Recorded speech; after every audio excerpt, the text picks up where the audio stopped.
Genesis chapter 1, New King James Version, the history of creation. In the beginning God created the heavens and the earth. The earth was without form and void, and darkness was on the face of the deep. And the Spirit of God was hovering over the face of the waters. Then God said, "Let there be light," and there was light. And God saw the light, that it was good, and God divided the light from the darkness. God called the light day, and the darkness he called night. So the evening and the morning were the first day.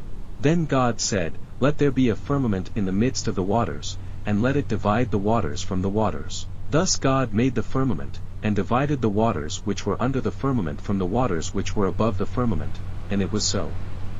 And God called the firmament heaven. So the evening and the morning were the second day. Then God said, "Let the waters under the heavens be gathered together into one place, and let the dry land appear," and it was so. And God called the dry land earth, and the gathering together of the waters he called seas. And God saw that it was good. Then God said, "Let the earth bring forth grass, the herb that yields seed, and the fruit tree that yields fruit according to its kind, whose seed is in itself, on the earth," and it was so. And the earth brought forth grass, the herb that yields seed according to its kind, and the tree that yields fruit, whose seed is in itself according to its kind. And God saw that it was good. So the evening and the morning were the third day. Then God said, "Let there be lights in the firmament of the heavens to divide the day from the night, and let them be for signs and seasons, and for days and years, and let them be for lights in the firmament of the heavens to give light on the earth," and it was so. Then God made two great lights, the greater light to rule the day, and the lesser light to rule the night. He made the stars also. God set them in the firmament of the heavens to give light on the earth, and to rule over the day and over the night, and to divide the light from the darkness. And God saw that it was good. So the evening and the morning were the fourth day.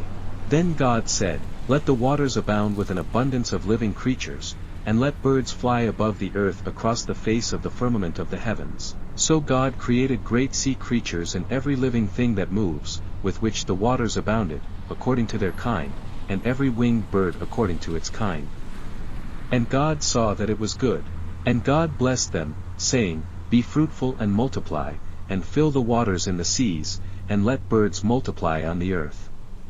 So the evening and the morning were the fifth day.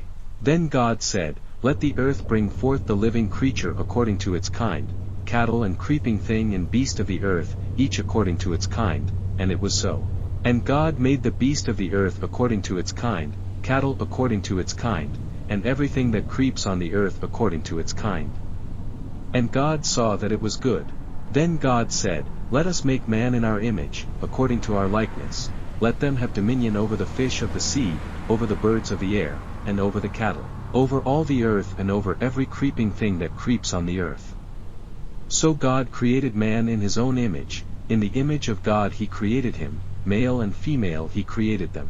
Then God blessed them, and God said to them, "Be fruitful and multiply, fill the earth and subdue it, have dominion over the fish of the sea, over the birds of the air, and over every living thing that moves on the earth." And God said, "See, I have given you every herb that yields seed which is on the face of all the earth, and every tree whose fruit yields seed, to you it shall be for food.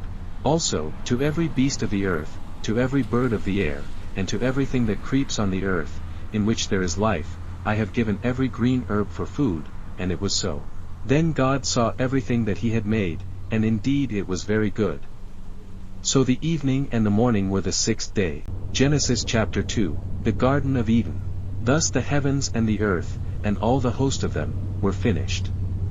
And on the seventh day God ended his work which he had done, and he rested on the seventh day from all his work which he had done. Then God blessed the seventh day and sanctified it, because in it he rested from all his work which God had created and made. This is the history of the heavens and the earth when they were created, in the day that the Lord God made the earth and the heavens, before any plant of the field was in the earth and before any herb of the field had grown. For the Lord God had not caused it to rain on the earth, and there was no man to till the ground, but a mist went up from the earth and watered the whole face of the ground. And the Lord God formed man of the dust of the ground, and breathed into his nostrils the breath of life, and man became a living being. Life in God's garden. The Lord God planted a garden eastward in Eden, and there he put the man whom he had formed. And out of the ground the Lord God made every tree grow that is pleasant to the sight and good for food. The tree of life was also in the midst of the garden, and the tree of the knowledge of good and evil. Now a river went out of Eden to water the garden, and from there it parted and became 4 riverheads. The name of the first is Pishon. It is the one which skirts the whole land of Havilah, where there is gold. And the gold of that land is good. Bdellium and the onyx stone are there. The name of the second river is Gin. It is the one which goes around the whole land of Cush. The name of the third river is Hiddekel. It is the one which goes toward the east of Assyria. The fourth river is the Euphrates. Then the Lord God took the man and put him in the Garden of Eden to tend and keep it. And the Lord God commanded the man, saying, Of every tree of the garden you may freely eat, but of the tree of the knowledge of good and evil you shall not eat, for in the day that you eat of it you shall surely die. And the Lord God said, It is not good that man should be alone, I will make him a helper comparable to him. Out of the ground the Lord God formed every beast of the field and every bird of the air, and brought them to Adam to see what he would call them. And whatever Adam called each living creature, that was its name. So Adam gave names to all cattle, to the birds of the air, and to every beast of the field. But for Adam there was not found a helper comparable to him. And the Lord God caused a deep sleep to fall on Adam, and he slept. And he took one of his ribs, and closed up the flesh in its place. Then the rib which the Lord God had taken from man he made into a woman, and he brought her to the man. And Adam said, This is now bone of my bones, and flesh of my flesh. She shall be called woman, because she was taken out of man. Therefore a man shall leave his father and mother and be joined to his wife, and they shall become one flesh. And they were both naked, the man and his wife, and were not ashamed. Genesis chapter 3. The temptation and fall of man. Now the serpent was more cunning than any beast of the field which the Lord God had made. And he said to the woman, Has God indeed said, You shall not eat of every tree of the garden? And the woman said to the serpent, We may eat the fruit of the trees of the garden, but of the fruit of the tree which is in the midst of the garden, God has said, You shall not eat it, nor shall you touch it, lest you die. Then the serpent said to the woman, You will not surely die. For God knows that in the day you eat of it your eyes will be opened, and you will be like God, knowing good and evil. So when the woman saw that the tree was good for food, that it was pleasant to the eyes, and a tree desirable to make one wise, she took of its fruit and ate. She also gave to her husband with her, and he ate. Then the eyes of both of them were opened, and they knew that they were naked, and they sewed fig leaves together and made themselves coverings. And they heard the sound of the Lord God walking in the garden in the cool of the day, and Adam and his wife hid themselves from the presence of the Lord God among the trees of the garden. Then the Lord God called to Adam and said to him, Where are you? So he said, I heard your voice in the garden, and I was afraid because I was naked, and I hid myself. And he said, Who told you that you were naked? Have you eaten from the tree of which I commanded you that you should not eat? Then the man said, The woman whom you gave to be with me, she gave me of the tree, and I ate. And the Lord God said to the woman, What is this you have done? The woman said, The serpent deceived me, and I ate. So the Lord God said to the serpent, Because you have done this, you are cursed more than all cattle, and more than every beast of the field. On your belly you shall go, and you shall eat dust, all the days of your life. And I will put enmity between you and the woman, and between your seed and her seed. He shall bruise your head, and you shall bruise his heel. To the woman he said, I will greatly multiply your sorrow and your conception. In pain you shall bring forth children. Your desire shall be for your husband, and he shall rule over you. Then to Adam he said, Because you have heeded the voice of your wife, and have eaten from the tree of which I commanded you, saying, You shall not eat of it. Cursed is the ground for your sake. In toil you shall eat of it, all the days of your life. Both thorns and thistles it shall bring forth for you, and you shall eat the herb of the field.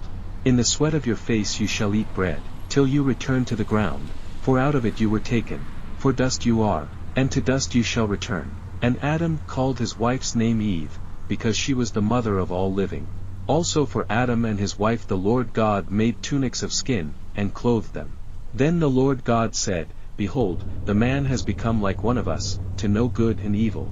And now, lest he put out his hand and take also of the tree of life, and eat, and live forever, therefore the Lord God sent him out of the Garden of Eden to till the ground from which he was taken.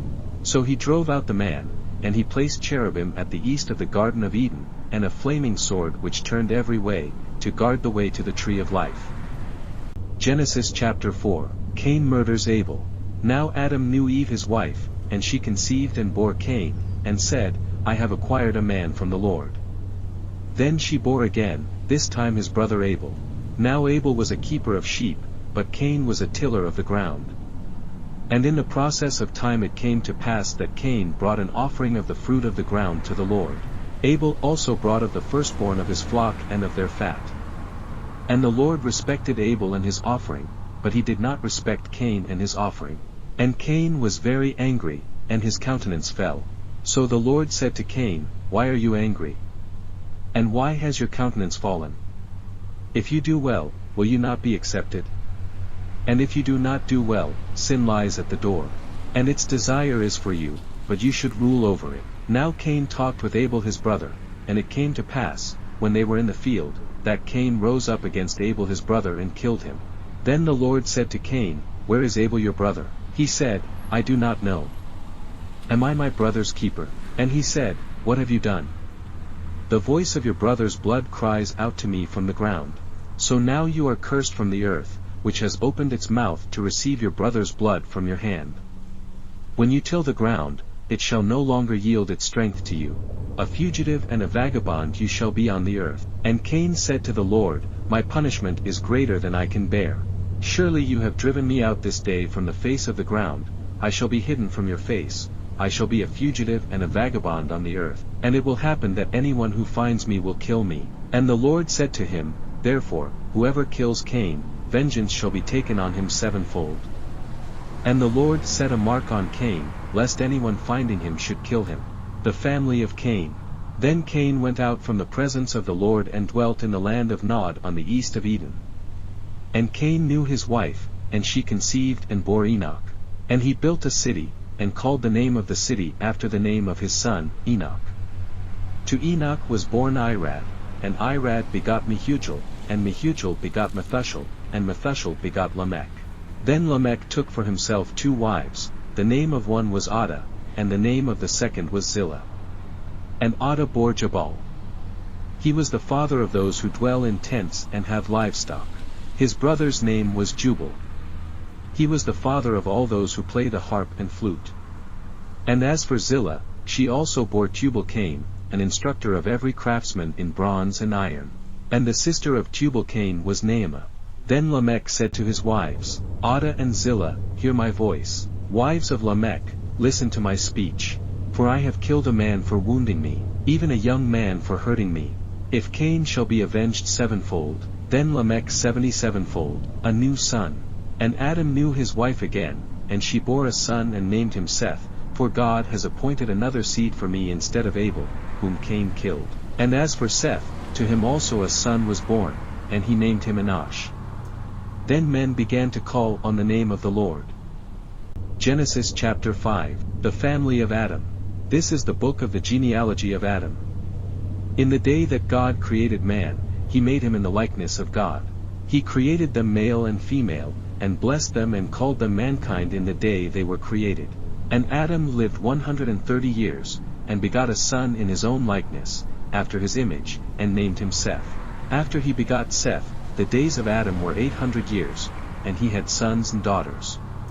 So all the days that Adam lived were 930 years, and he died.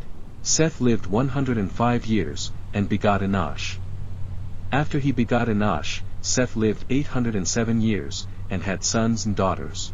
So all the days of Seth were 912 years, and he died. Enosh lived 90 years, and begot Canaan. After he begot Canaan, Enosh lived 815 years, and had sons and daughters. So all the days of Enosh were 905 years, and he died. Canaan lived 70 years, and begot Mahalalel. After he begot Mahalalel, Canaan lived 840 years, and had sons and daughters. So all the days of Canaan were 910 years, and he died. Mahalalel lived 65 years, and begot Jared. After he begot Jared, Mahalalel lived 830 years, and had sons and daughters. So all the days of Mahalalel were 895 years, and he died. Jared lived 162 years, and begot Enoch. After he begot Enoch, Jared lived 800 years, and had sons and daughters. So all the days of Jared were 962 years, and he died. Enoch lived 65 years, and begot Methuselah. After he begot Methuselah, Enoch walked with God 300 years, and had sons and daughters. So all the days of Enoch were 365 years. And Enoch walked with God, and he was not, for God took him. Methuselah lived 187 years, and begot Lamech. After he begot Lamech, Methuselah lived 782 years, and had sons and daughters. So all the days of Methuselah were 969 years, and he died. Lamech lived 182 years, and had a son. And he called his name Noah, saying, This one will comfort us concerning our work and the toil of our hands, because of the ground which the Lord has cursed. After he begot Noah, Lamech lived 595 years, and had sons and daughters. So all the days of Lamech were 777 years, and he died. And Noah was 500 years old, and Noah begot Shem, Ham, and Japheth. Genesis chapter 6. The wickedness and judgment of man. Now it came to pass, when men began to multiply on the face of the earth, and daughters were born to them, that the sons of God saw the daughters of men, that they were beautiful, and they took wives for themselves of all whom they chose. And the Lord said, My spirit shall not strive with man forever, for he is indeed flesh, yet his days shall be 120 years. There were giants on the earth in those days, and also afterward, when the sons of God came in to the daughters of men and they bore children to them. Those were the mighty men who were of old, men of renown. Then the Lord saw that the wickedness of man was great in the earth, and that every intent of the thoughts of his heart was only evil continually. And the Lord was sorry that he had made man on the earth, and he was grieved in his heart. So the Lord said, I will destroy man whom I have created from the face of the earth, both man and beast, creeping thing and birds of the air, for I am sorry that I have made them. But Noah found grace in the eyes of the Lord. Noah pleases God. This is the genealogy of Noah. Noah was a just man, perfect in his generations. Noah walked with God. And Noah begot 3 sons, Shem, Ham, and Japheth.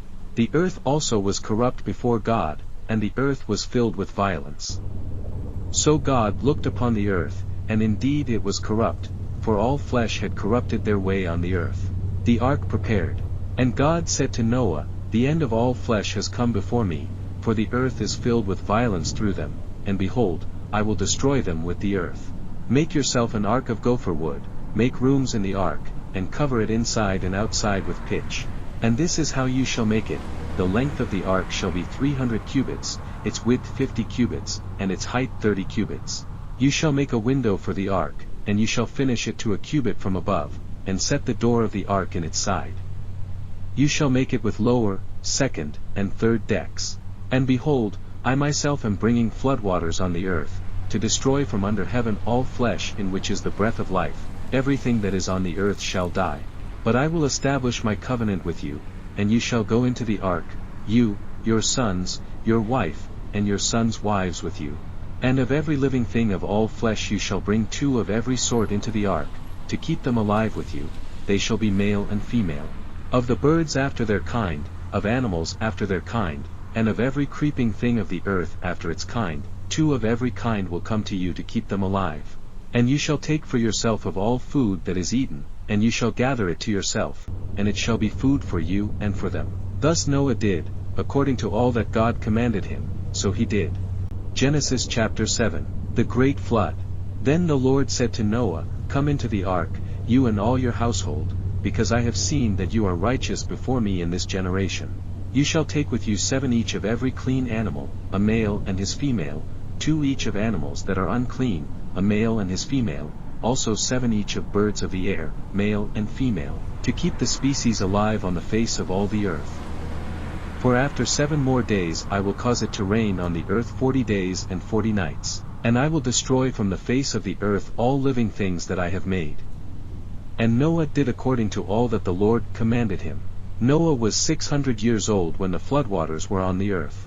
So Noah, with his sons, his wife, and his sons' wives, went into the ark because of the waters of the flood.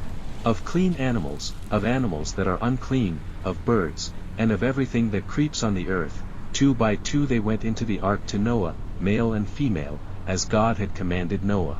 And it came to pass after 7 days that the waters of the flood were on the earth. In the 600th year of Noah's life, in the 2nd month, the 17th day of the month, on that day all the fountains of the great deep were broken up, and the windows of heaven were opened. And the rain was on the earth 40 days and 40 nights. On the very same day Noah and Noah's sons, Shem, Ham, and Japheth, and Noah's wife and the 3 wives of his sons with them, entered the ark, they and every beast after its kind, all cattle after their kind, every creeping thing that creeps on the earth after its kind, and every bird after its kind, every bird of every sort.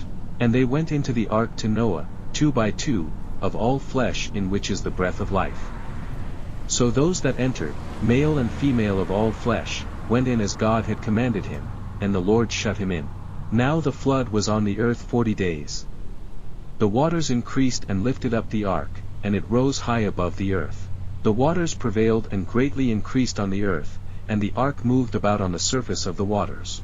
And the waters prevailed exceedingly on the earth, and all the high hills under the whole heaven were covered. The waters prevailed 15 cubits upward, and the mountains were covered.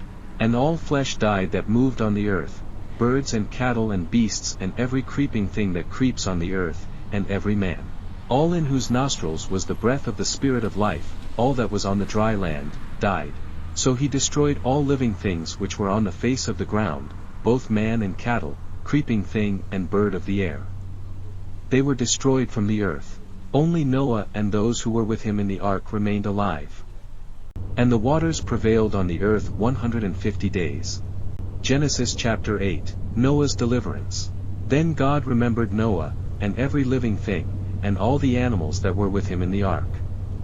And God made a wind to pass over the earth, and the water subsided. The fountains of the deep and the windows of heaven were also stopped, and the rain from heaven was restrained. And the waters receded continually from the earth. At the end of the 150 days the waters decreased.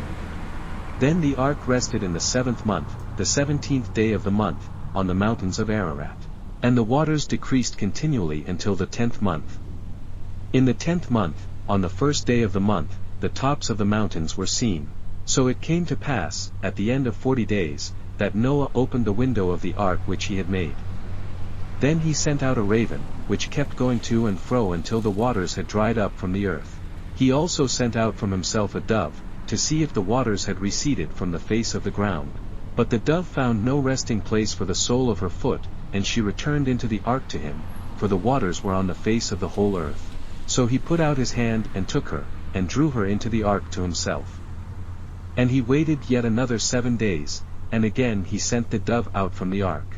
Then the dove came to him in the evening, and behold, a freshly plucked olive leaf was in her mouth, and Noah knew that the waters had receded from the earth. So he waited yet another 7 days and sent out the dove, which did not return again to him any more.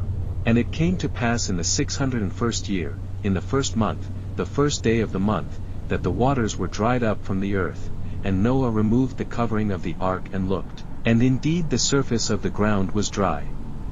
And in the 2nd month, on the 27th day of the month, the earth was dried. Then God spoke to Noah, saying, Go out of the ark, you and your wife, and your sons' wives with you. Bring out with you every living thing of all flesh that is with you, birds and cattle and every creeping thing that creeps on the earth, so that they may abound on the earth, and be fruitful and multiply on the earth. So Noah went out, and his sons and his wife and his sons' wives with him. Every animal, every creeping thing, every bird, and whatever creeps on the earth, according to their families, went out of the ark. God's covenant with creation. Then Noah built an altar to the Lord, and took of every clean animal and of every clean bird, and offered burnt offerings on the altar. And the Lord smelled a soothing aroma. Then the Lord said in his heart, I will never again curse the ground for man's sake, although the imagination of man's heart is evil from his youth, nor will I again destroy every living thing as I have done. while the earth remains, seed time and harvest, cold and heat, winter and summer, and day and night, shall not cease. Genesis chapter 9, God's promise to Noah. So God blessed Noah and his sons, and said to them, Be fruitful and multiply, and fill the earth. And the fear of you and the dread of you shall be on every beast of the earth, on every bird of the air, on all that move on the earth, and on all the fish of the sea. They are given into your hand. Every moving thing that lives shall be food for you. I have given you all things, even as the green herbs. But you shall not eat flesh with its life, that is, its blood. Surely for your lifeblood I will demand a reckoning, from the hand of every beast I will require it, and from the hand of man. From the hand of every man's brother I will require the life of man. Whoever sheds man's blood, by man his blood shall be shed, for in the image of God, he made man. And as for you, be fruitful and multiply, bring forth abundantly in the earth, and multiply in it. Then God spoke to Noah and to his sons with him, saying, And as for me, behold, I establish my covenant with you and with your descendants after you, and with every living creature that is with you, the birds, the cattle, and every beast of the earth with you, of all that go out of the ark, every beast of the earth. Thus I establish my covenant with you, never again shall all flesh be cut off by the waters of the flood, never again shall there be a flood to destroy the earth. And God said, This is the sign of the covenant which I make between me and you, and every living creature that is with you, for perpetual generations. I set my rainbow in the cloud, and it shall be for the sign of the covenant between me and the earth.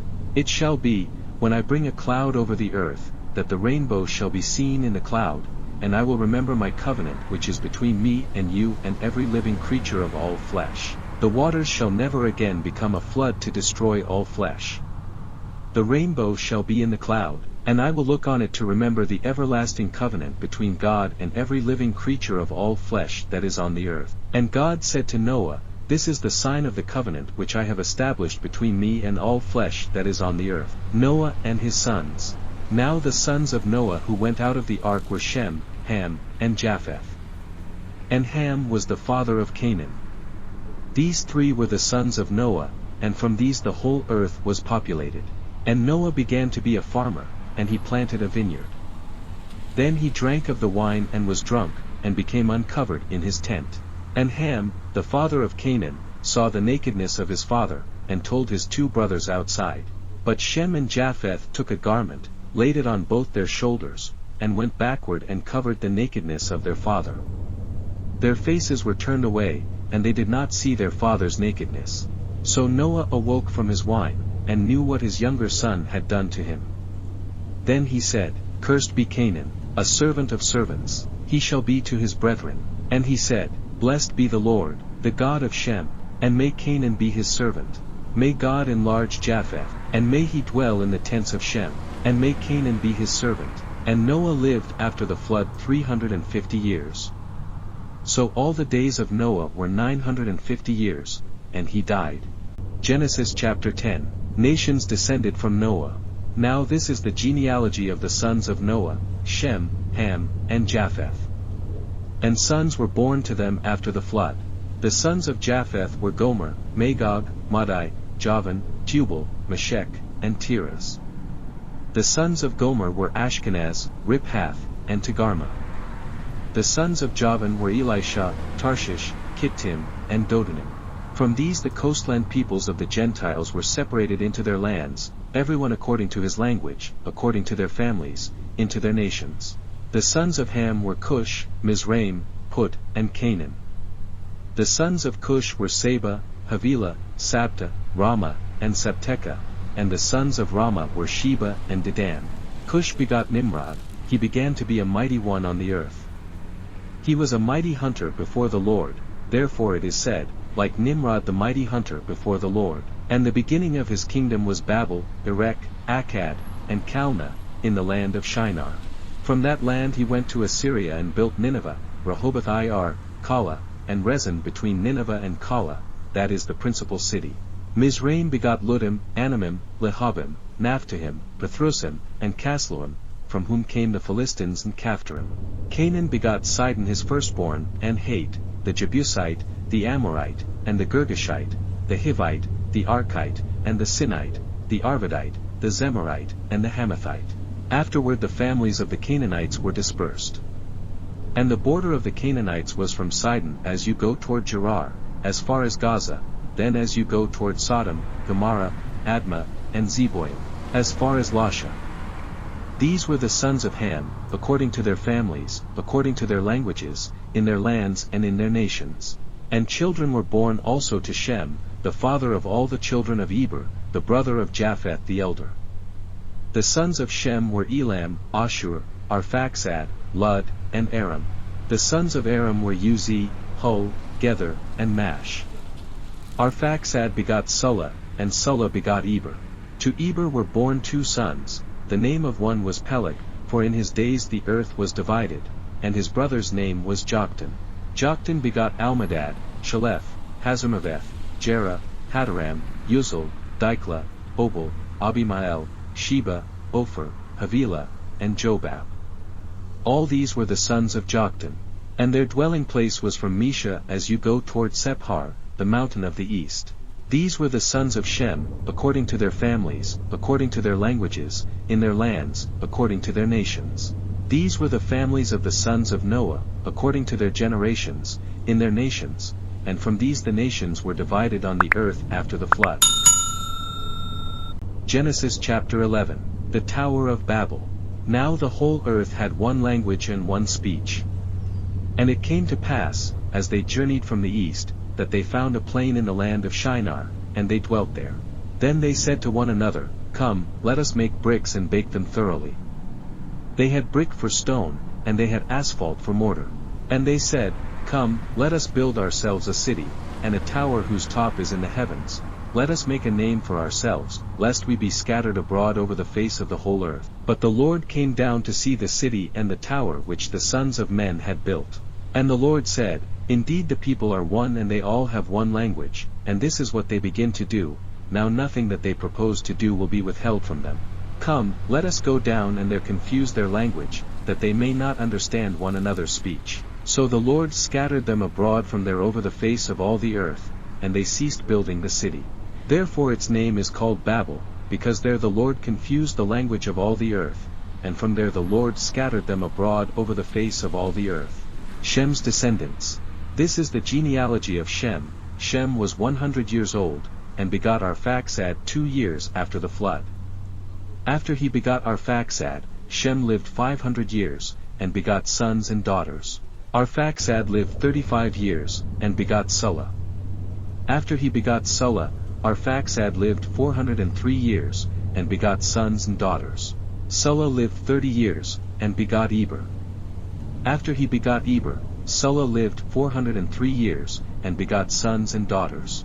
Eber lived 34 years, and begot Peleg. After he begot Peleg, Eber lived 430 years, and begot sons and daughters. Peleg lived 30 years, and begot Reu. After he begot Reu, Peleg lived 209 years, and begot sons and daughters. Reu lived 32 years, and begot Serug. After he begot Serug, Reu lived 207 years, and begot sons and daughters. Serug lived 30 years, and begot Nahor. After he begot Nahor, Serug lived 200 years, and begot sons and daughters. Nahor lived 29 years, and begot Terah. After he begot Terah, Nahor lived 119 years, and begot sons and daughters. Now Terah lived 70 years, and begot Abram, Nahor, and Haran. Terah's descendants. This is the genealogy of Terah. Terah begot Abram, Nahor, and Haran. Haran begot Lot. And Haran died before his father Terah in his native land, in Ur of the Chaldeans.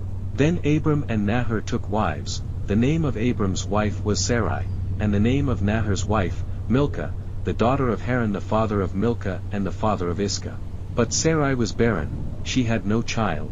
And Terah took his son Abram and his grandson Lot, the son of Haran, and his daughter-in-law Sarai, his son Abram's wife, and they went out with them from Ur of the Chaldeans to go to the land of Canaan. And they came to Haran and dwelt there. So the days of Terah were 205 years, and Terah died in Haran. Genesis chapter 12, Promises to Abram. Now the Lord had said to Abram, Get out of your country, from your family, and from your father's house, to a land that I will show you.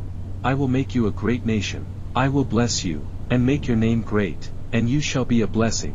I will bless those who bless you, and I will curse him who curses you, and in you all the families of the earth shall be blessed. So Abram departed as the Lord had spoken to him, and Lot went with him. And Abram was 75 years old when he departed from Haran. Then Abram took Sarai his wife and Lot his brother's son, and all their possessions that they had gathered, and the people whom they had acquired in Haran, and they departed to go to the land of Canaan. So they came to the land of Canaan. Abram passed through the land to the place of Shechem, as far as the terebinth tree of Moreh. And the Canaanites were then in the land. Then the Lord appeared to Abram and said, To your descendants I will give this land. And there he built an altar to the Lord, who had appeared to him. And he moved from there to the mountain east of Bethel, and he pitched his tent with Bethel on the west and Ai on the east. There he built an altar to the Lord and called on the name of the Lord. So Abram journeyed, going on still toward the south. Abram in Egypt. Now there was a famine in the land, and Abram went down to Egypt to dwell there, for the famine was severe in the land. And it came to pass, when he was close to entering Egypt, that he said to Sarai his wife, Indeed I know that you are a woman of beautiful countenance. Therefore it will happen, when the Egyptians see you, that they will say, This is his wife, and they will kill me, but they will let you live. Please say you are my sister, that it may be well with me for your sake, and that I may live because of you.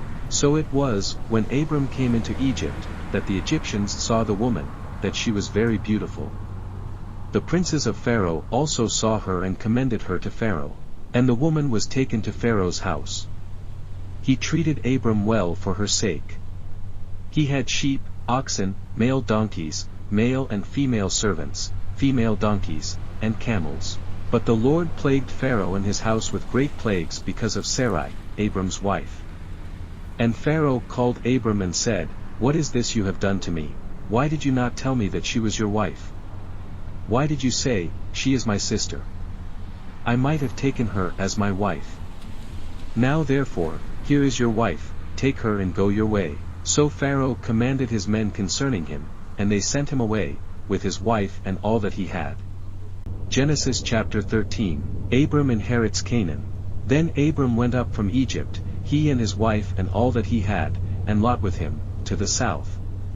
Abram was very rich in livestock, in silver, and in gold. And he went on his journey from the south as far as Bethel, to the place where his tent had been at the beginning, between Bethel and Ai, to the place of the altar which he had made there at first. And there Abram called on the name of the Lord. Lot also, who went with Abram, had flocks and herds and tents. Now the land was not able to support them, that they might dwell together, for their possessions were so great that they could not dwell together. And there was strife between the herdsmen of Abram's livestock and the herdsmen of Lot's livestock. The Canaanites and the Perizzites then dwelt in the land. So Abram said to Lot, Please let there be no strife between you and me, and between my herdsmen and your herdsmen, for we are brethren. Is not the whole land before you? Please separate from me. If you take the left, then I will go to the right, or, if you go to the right, then I will go to the left. And Lot lifted his eyes and saw all the plain of Jordan, that it was well watered everywhere, before the Lord destroyed Sodom and Gomorrah, like the garden of the Lord, like the land of Egypt as you go toward Zoar. Then Lot chose for himself all the plain of Jordan, and Lot journeyed east. And they separated from each other. Abram dwelt in the land of Canaan, and Lot dwelt in the cities of the plain and pitched his tent even as far as Sodom. But the men of Sodom were exceedingly wicked and sinful against the Lord. And the Lord said to Abram, after Lot had separated from him, Lift your eyes now and look from the place where you are, northward, southward, eastward, and westward. For all the land which you see I give to you and your descendants forever. And I will make your descendants as the dust of the earth, so that if a man could number the dust of the earth, then your descendants also could be numbered. Arise, walk in the land through its length and its width, for I give it to you. Then Abram moved his tent, and went and dwelt by the terebinth trees of Mamre, which are in Hebron, and built an altar there to the Lord. Genesis chapter 14. Lot's captivity and rescue.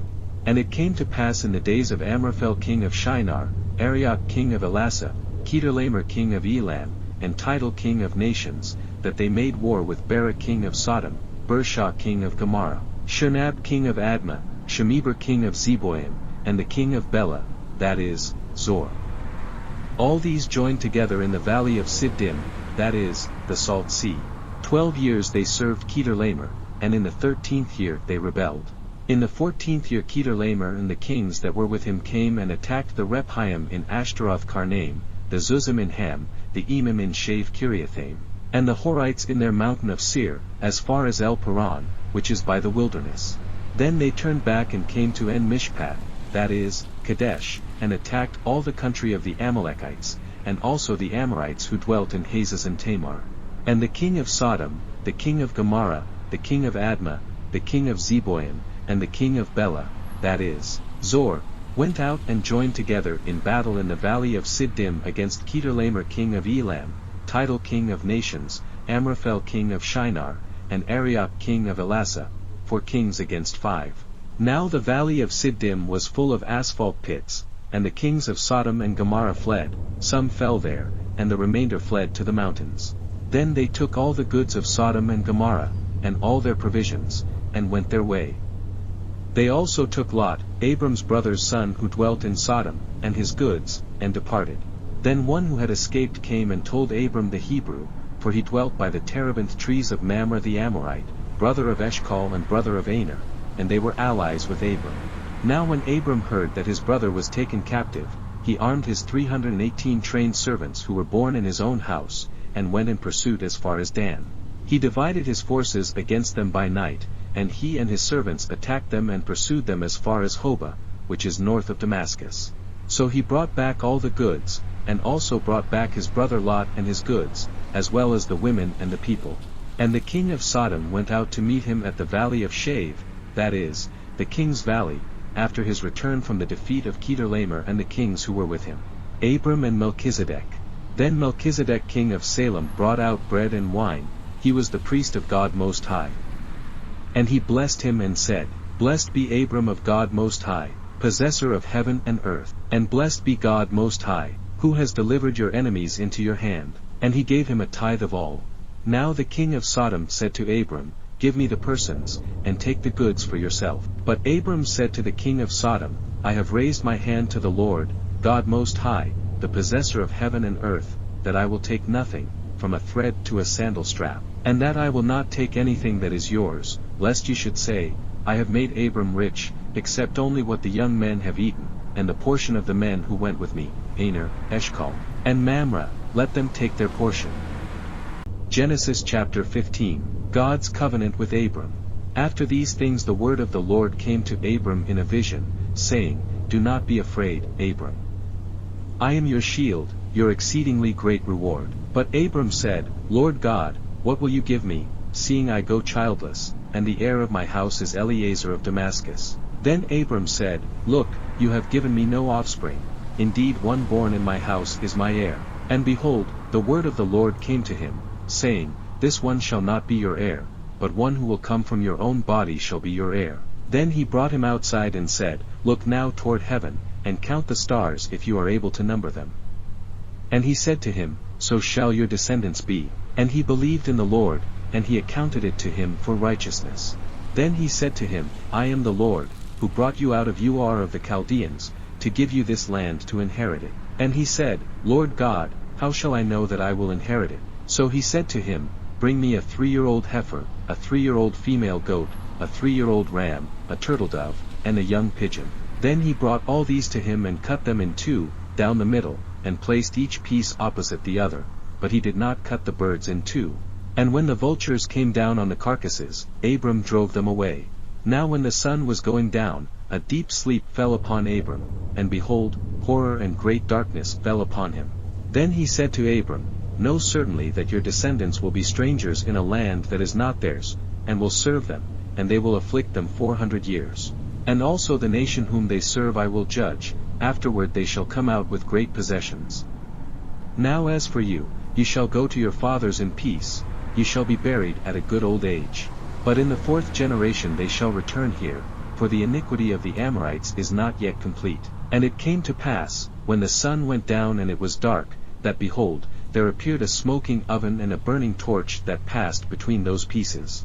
On the same day the Lord made a covenant with Abram, saying, To your descendants I have given this land, from the river of Egypt to the great river, the river Euphrates, the Kenite, the Kenizzites, the Cadmonites, the Hittites, the Perizzites, the Rephaim, the Amorites, the Canaanites, the Girgashites, and the Jebusites. Genesis chapter 16, Hagar and Ishmael. Now Sarai, Abram's wife, had borne him no children. And she had an Egyptian maidservant whose name was Hagar. So Sarai said to Abram, See now, the Lord has restrained me from bearing children. Please, go into my maid, perhaps I shall obtain children by her. And Abram heeded the voice of Sarai.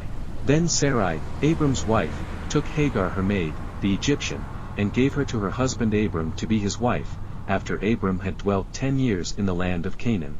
So he went in to Hagar, and she conceived.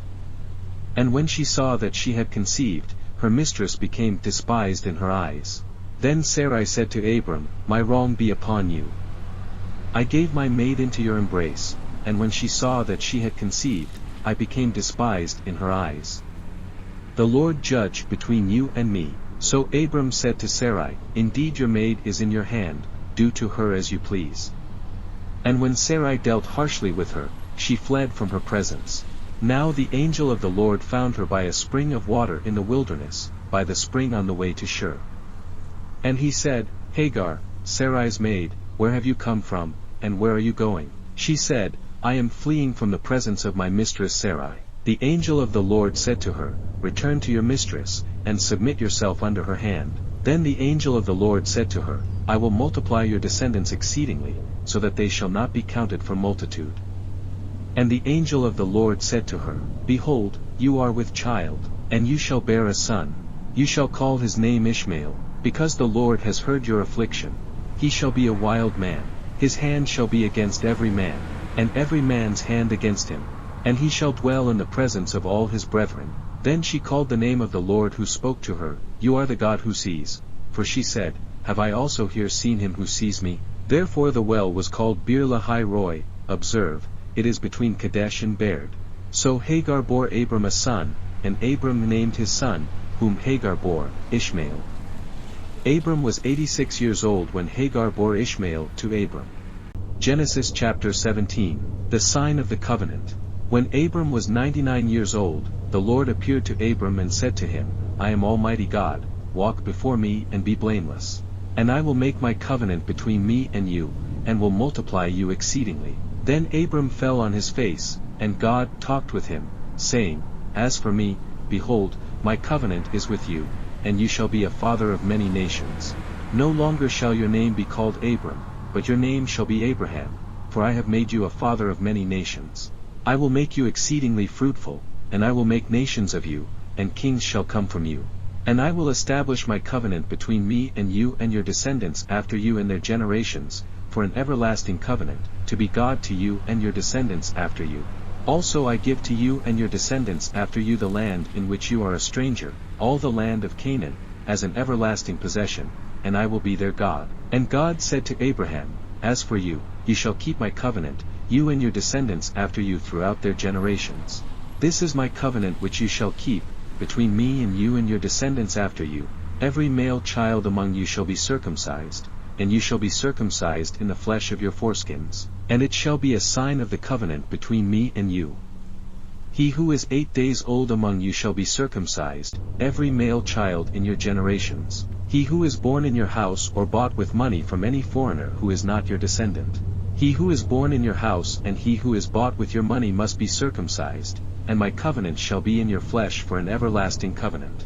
And the uncircumcised male child, who is not circumcised in the flesh of his foreskin, that person shall be cut off from his people, he has broken my covenant.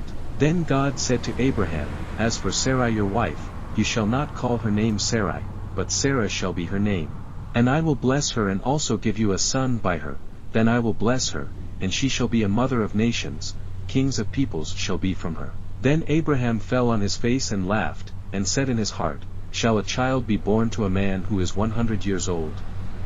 And shall Sarah, who is 90 years old, bear a child? And Abraham said to God, Oh, that Ishmael might live before you. Then God said, No, Sarah your wife shall bear you a son, and you shall call his name Isaac. I will establish my covenant with him for an everlasting covenant, and with his descendants after him. And as for Ishmael, I have heard you. Behold, I have blessed him, and will make him fruitful, and will multiply him exceedingly. He shall beget 12 princes, and I will make him a great nation. But my covenant I will establish with Isaac, whom Sarah shall bear to you at this set time next year. Then he finished talking with him, and God went up from Abraham. So Abraham took Ishmael his son, all who were born in his house and all who were bought with his money, every male among the men of Abraham's house, and circumcised the flesh of their foreskins that very same day, as God had said to him. Abraham was 99 years old when he was circumcised in the flesh of his foreskin. And Ishmael his son was 13 years old when he was circumcised in the flesh of his foreskin. That very same day Abraham was circumcised, and his son Ishmael, and all the men of his house, born in the house or bought with money from a foreigner, were circumcised with him. Genesis chapter 18, the son of promise. Then the Lord appeared to him by the terebinth trees of Mamre, as he was sitting in the tent door in the heat of the day. So he lifted his eyes and looked, and behold, 3 men were standing by him, and when he saw them, he ran from the tent door to meet them, and bowed himself to the ground, and said, My Lord, if I have now found favor in your sight, do not pass on by your servant. Please let a little water be brought, and wash your feet, and rest yourselves under the tree. And I will bring a morsel of bread, that you may refresh your hearts. After that you may pass by, inasmuch as you have come to your servant. They said, Do as you have said. So Abraham hurried into the tent to Sarah and said, Quickly, make ready 3 measures of fine meal, knead it and make cakes. And Abraham ran to the herd, took a tender and good calf, gave it to a young man, and he hastened to prepare it. So he took butter and milk and the calf which he had prepared, and set it before them, and he stood by them under the tree as they ate.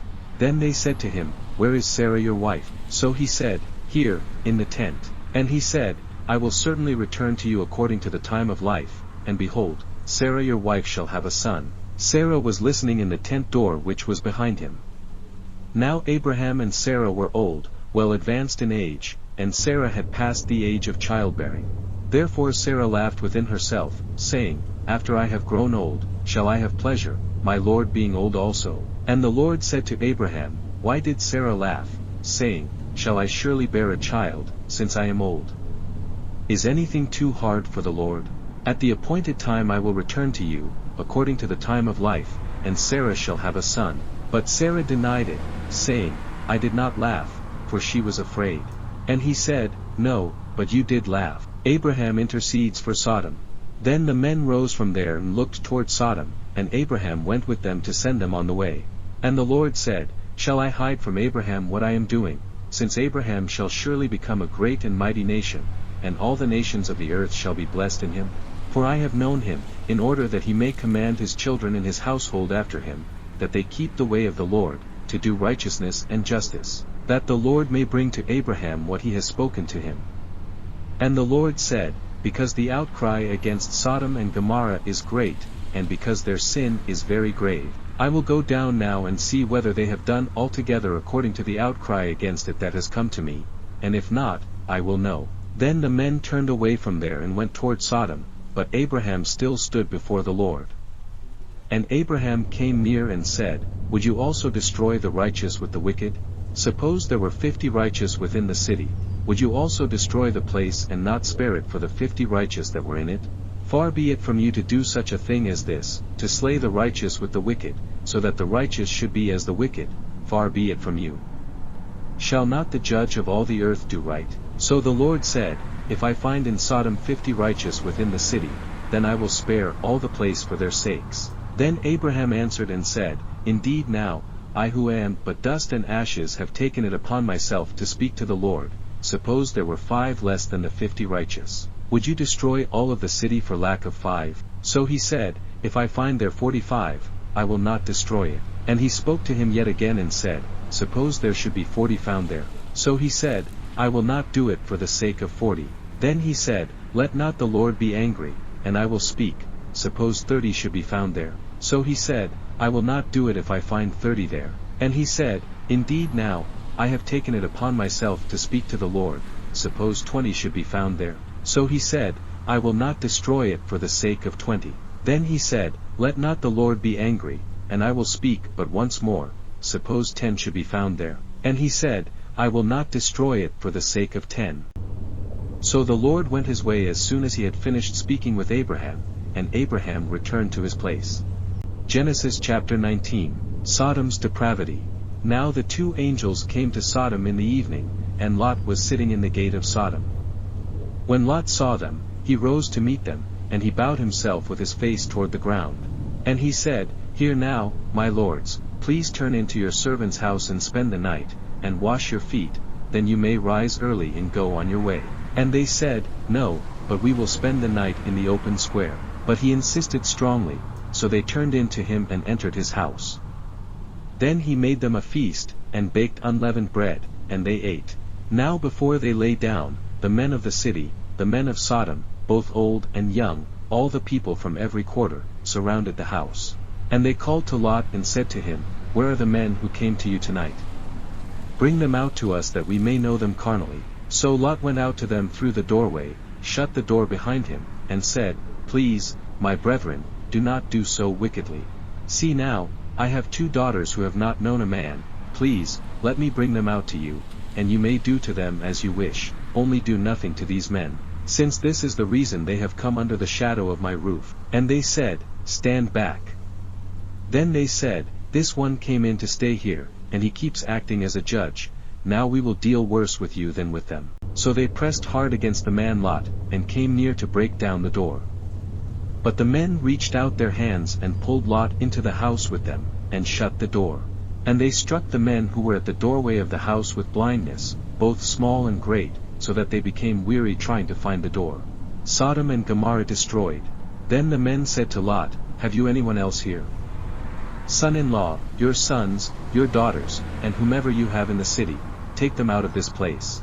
For we will destroy this place, because the outcry against them has grown great before the face of the Lord, and the Lord has sent us to destroy it. So Lot went out and spoke to his sons-in-law, who had married his daughters, and said, Get up, get out of this place, for the Lord will destroy this city.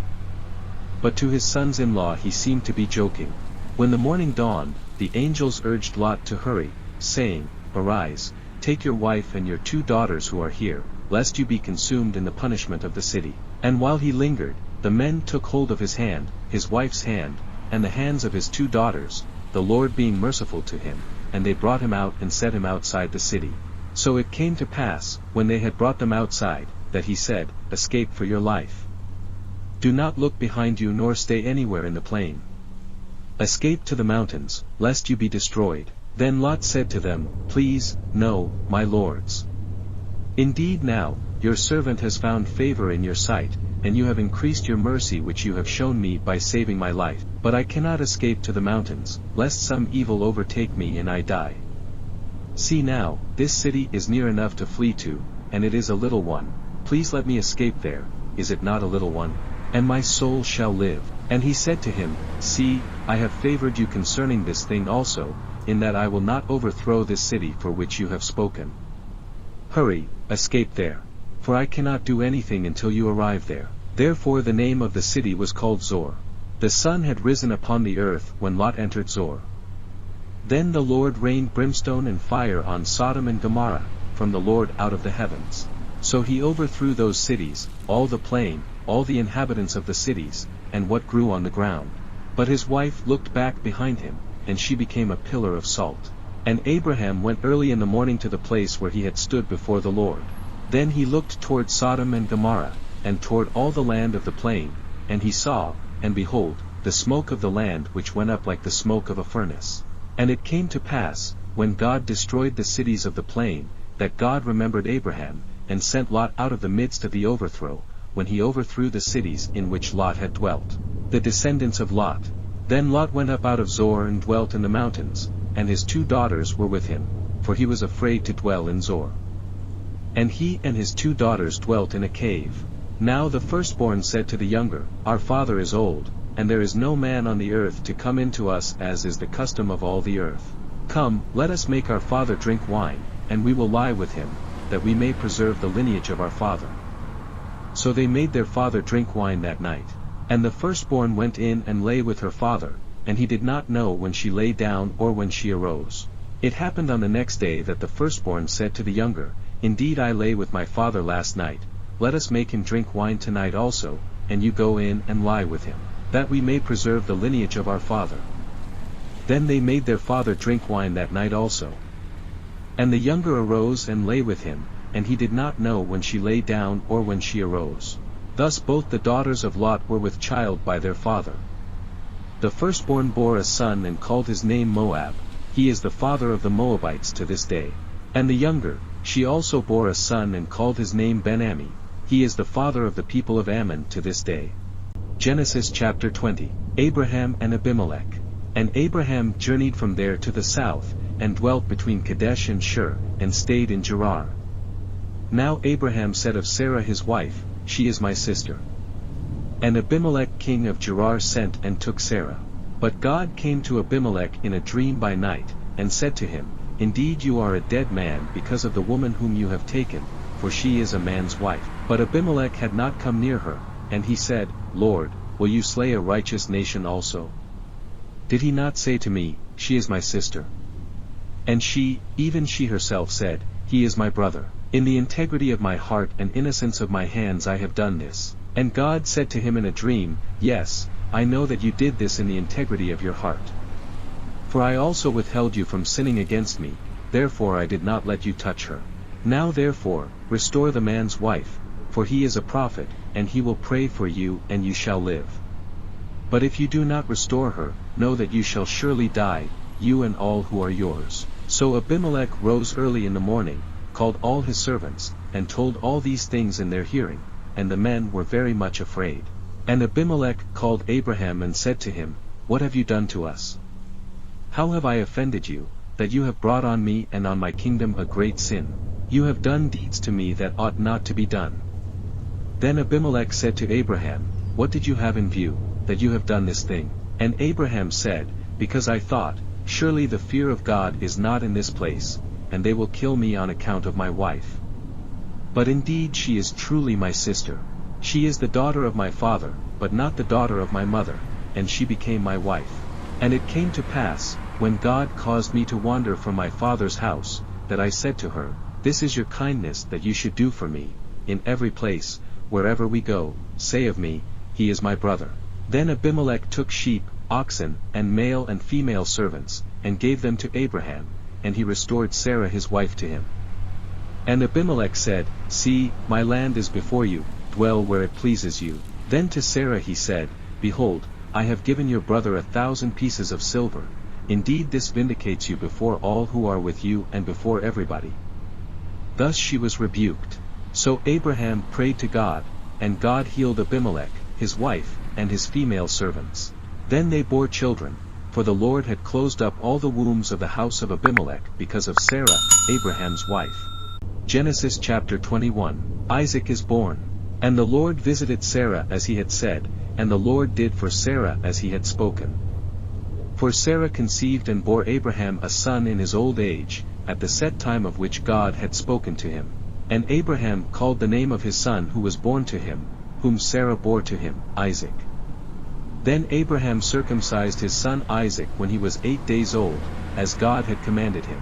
Now Abraham was 100 years old when his son Isaac was born to him. And Sarah said, God has made me laugh, and all who hear will laugh with me. She also said, Who would have said to Abraham that Sarah would nurse children? For I have borne him a son in his old age. Hagar and Ishmael depart. So the child grew and was weaned. And Abraham made a great feast on the same day that Isaac was weaned. And Sarah saw the son of Hagar the Egyptian, whom she had borne to Abraham, scoffing. Therefore she said to Abraham, Cast out this bondwoman and her son, for the son of this bondwoman shall not be heir with my son, namely with Isaac. And the matter was very displeasing in Abraham's sight because of his son. But God said to Abraham, Do not let it be displeasing in your sight because of the lad or because of your bondwoman. Whatever Sarah has said to you, listen to her voice, for in Isaac your seed shall be called. Yet I will also make a nation of the son of the bondwoman, because he is your seed. So Abraham rose early in the morning, and took bread and a skin of water, and putting it on her shoulder, he gave it and the boy to Hagar, and sent her away. Then she departed and wandered in the wilderness of Beersheba. And the water in the skin was used up, and she placed the boy under one of the shrubs. Then she went and sat down across from him at a distance of about a bowshot, for she said to herself, Let me not see the death of the boy. So she sat opposite him, and lifted her voice and wept. And God heard the voice of the lad. Then the angel of God called to Hagar out of heaven, and said to her, What ails you, Hagar? Fear not, for God has heard the voice of the lad where he is. Arise, lift up the lad and hold him with your hand, for I will make him a great nation. Then God opened her eyes, and she saw a well of water. And she went and filled the skin with water, and gave the lad a drink. So God was with the lad, and he grew and dwelt in the wilderness, and became an archer. He dwelt in the wilderness of Paran, and his mother took a wife for him from the land of Egypt, a covenant with Abimelech. And it came to pass at that time that Abimelech and Phicol, the commander of his army, spoke to Abraham, saying, God is with you in all that you do.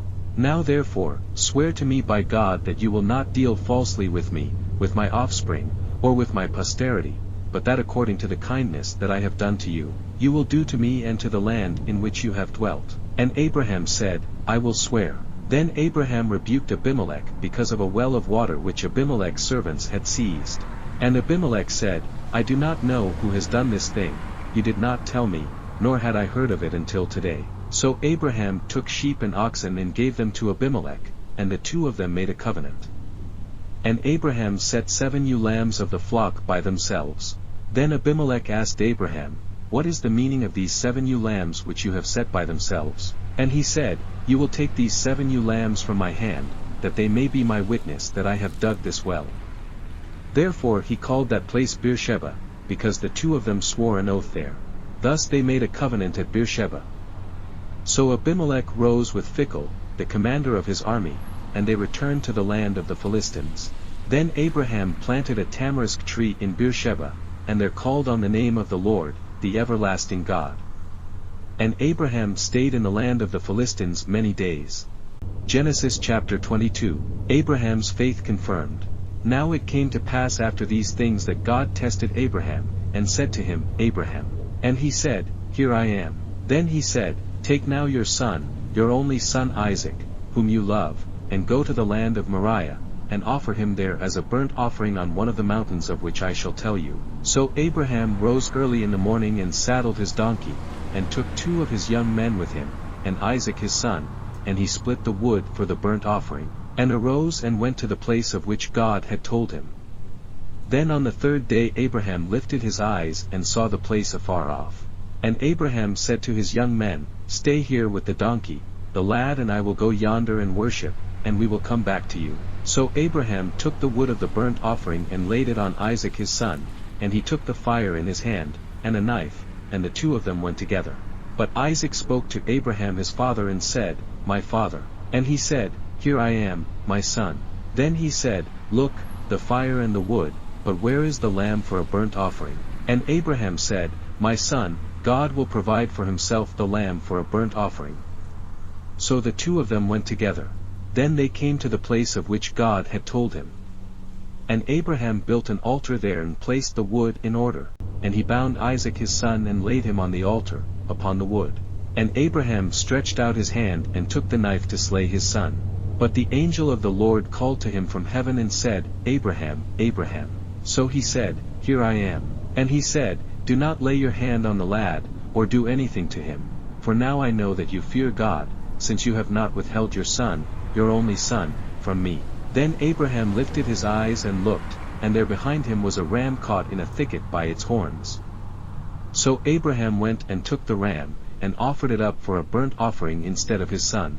And Abraham called the name of the place, The Lord will provide, as it is said to this day, In the mount of the Lord it shall be provided. Then the angel of the Lord called to Abraham a second time out of heaven, and said, By myself I have sworn, says the Lord, because you have done this thing, and have not withheld your son, your only son, blessing I will bless you, and multiplying I will multiply your descendants as the stars of the heaven and as the sand which is on the seashore. And your descendants shall possess the gate of their enemies.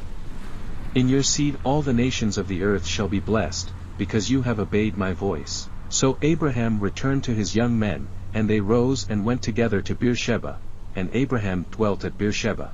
The family of Nahor. Now it came to pass after these things that it was told Abraham, saying, Indeed Milcah also has borne children to your brother Nahor, Huz his firstborn, Buz his brother, Kemuel the father of Aram, Chesed, Hazo, Pildash, Jidlaph, and Bethuel. And Bethuel begot Rebekah.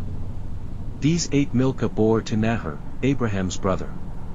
His concubine, whose name was Reumah, also bore Tebah, Gaham, Dahash, and Maachah. Genesis chapter 23, Sarah's death and burial.